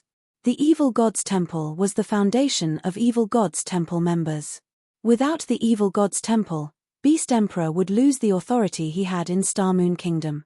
He naturally wouldn't let his minions reveal the location of the evil god's temple so easily. System: congratulations. You have captured an evil god apostle. Rewarding 12,000 War God's Temple merit points, reputation with the War God's Temple increased by 200 points, 200 million EXP, 20 free mastery points, and 2 legacy skill points. 12,000 merit points. Shifeng was a little surprised when he read the system notification. He was only awarded 10,000 merit points the first time he captured an evil god apostle. He actually received 2,000 more points than the previous time. However, he had quickly discovered that, while the merit points he obtained had increased, the free mastery points and legacy skill points awarded had decreased by a significant margin. Previously, he had gotten 50 free mastery points and 5 legacy skill points. Now, he had received only 40% of the previous amounts. Compared to obtaining an additional 2,000 merit points, he would rather have the 30 free mastery points and 3 legacy skill points. Meanwhile, after Flameblood's permanent disappearance from God's domain, Beast Emperor, who was currently controlling his evil demon army from the evil god's branch temple at Ancient Rock City, received a system notification informing him about it. Black Flame. Beast Emperor bellowed, his expression twisting. Since you dare destroy my path to promotion, I'll have your Zero Wing go down with me as well. He was granted only 5 evil god apostle slots. Now that he had permanently lost 2 of them, he would have a much more difficult time developing himself further. At this moment, the man standing beside Beast Emperor spoke up. Boss, Black Flame is simply too arrogant. Why don't I mobilize my evil beast and evil demon armies in the Purple Thorns Kingdom and have them destroy Zero Wing's town at the primordial divine ruin? That'll teach Black Flame a good lesson. This man had a tough appearance and was clad in silver scale armor. Unlike other evil god apostles, this man did not wrap himself in bandages. Instead, like Beast Emperor, he did nothing to hide his skin tone. Meanwhile, if one were to use an advanced identification skill on this man, one would discover that not only was he a level 52 berserker, but he was even in possession of the Tier 2 hidden class Savage Warrior. No. That town is still in its protection period right now. Although the NPC guards there aren't as high-leveled as the NPC guards available inside a kingdom, they are still level 100 NPCs. There are also 20 Tier 3 NPCs. Even 10 level 80 mythic ranked evil beasts wouldn't be enough to break the town, Beast Emperor said, shaking his head. What we need to do for now is wait. Based on the information Blackwater sent me, the town's protection period is only 3 days. During these 3 days, properly prepare yourself, Wind. Once the town's protection period is over, we'll attack. Boss, rest assured. I guarantee that Zero Wing's town will be flattened as soon as its protection period is over, the silver-armored man named Wind Hunter said with a confident smile on his face. Beast Emperor nodded in response to Wind Hunter's words. He had a lot of confidence in the man before him. Wind Hunter was not only his closest confidant but also the first person he had turned into an evil god apostle.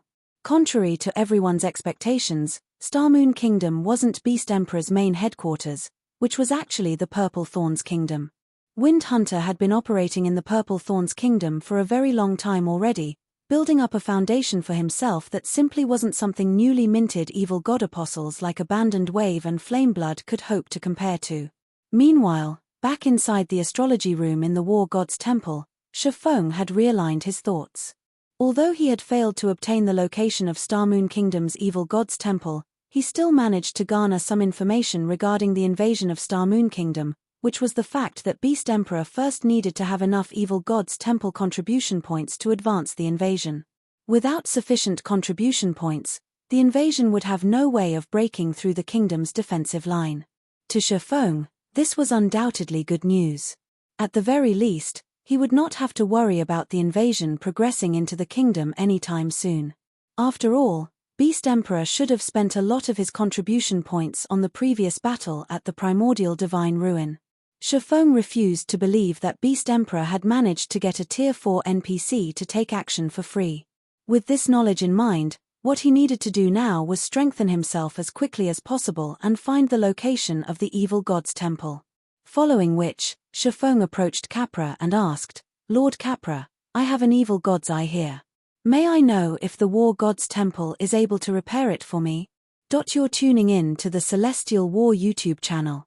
Don't forget to subscribe and join us on this journey to catch the most captivating stories.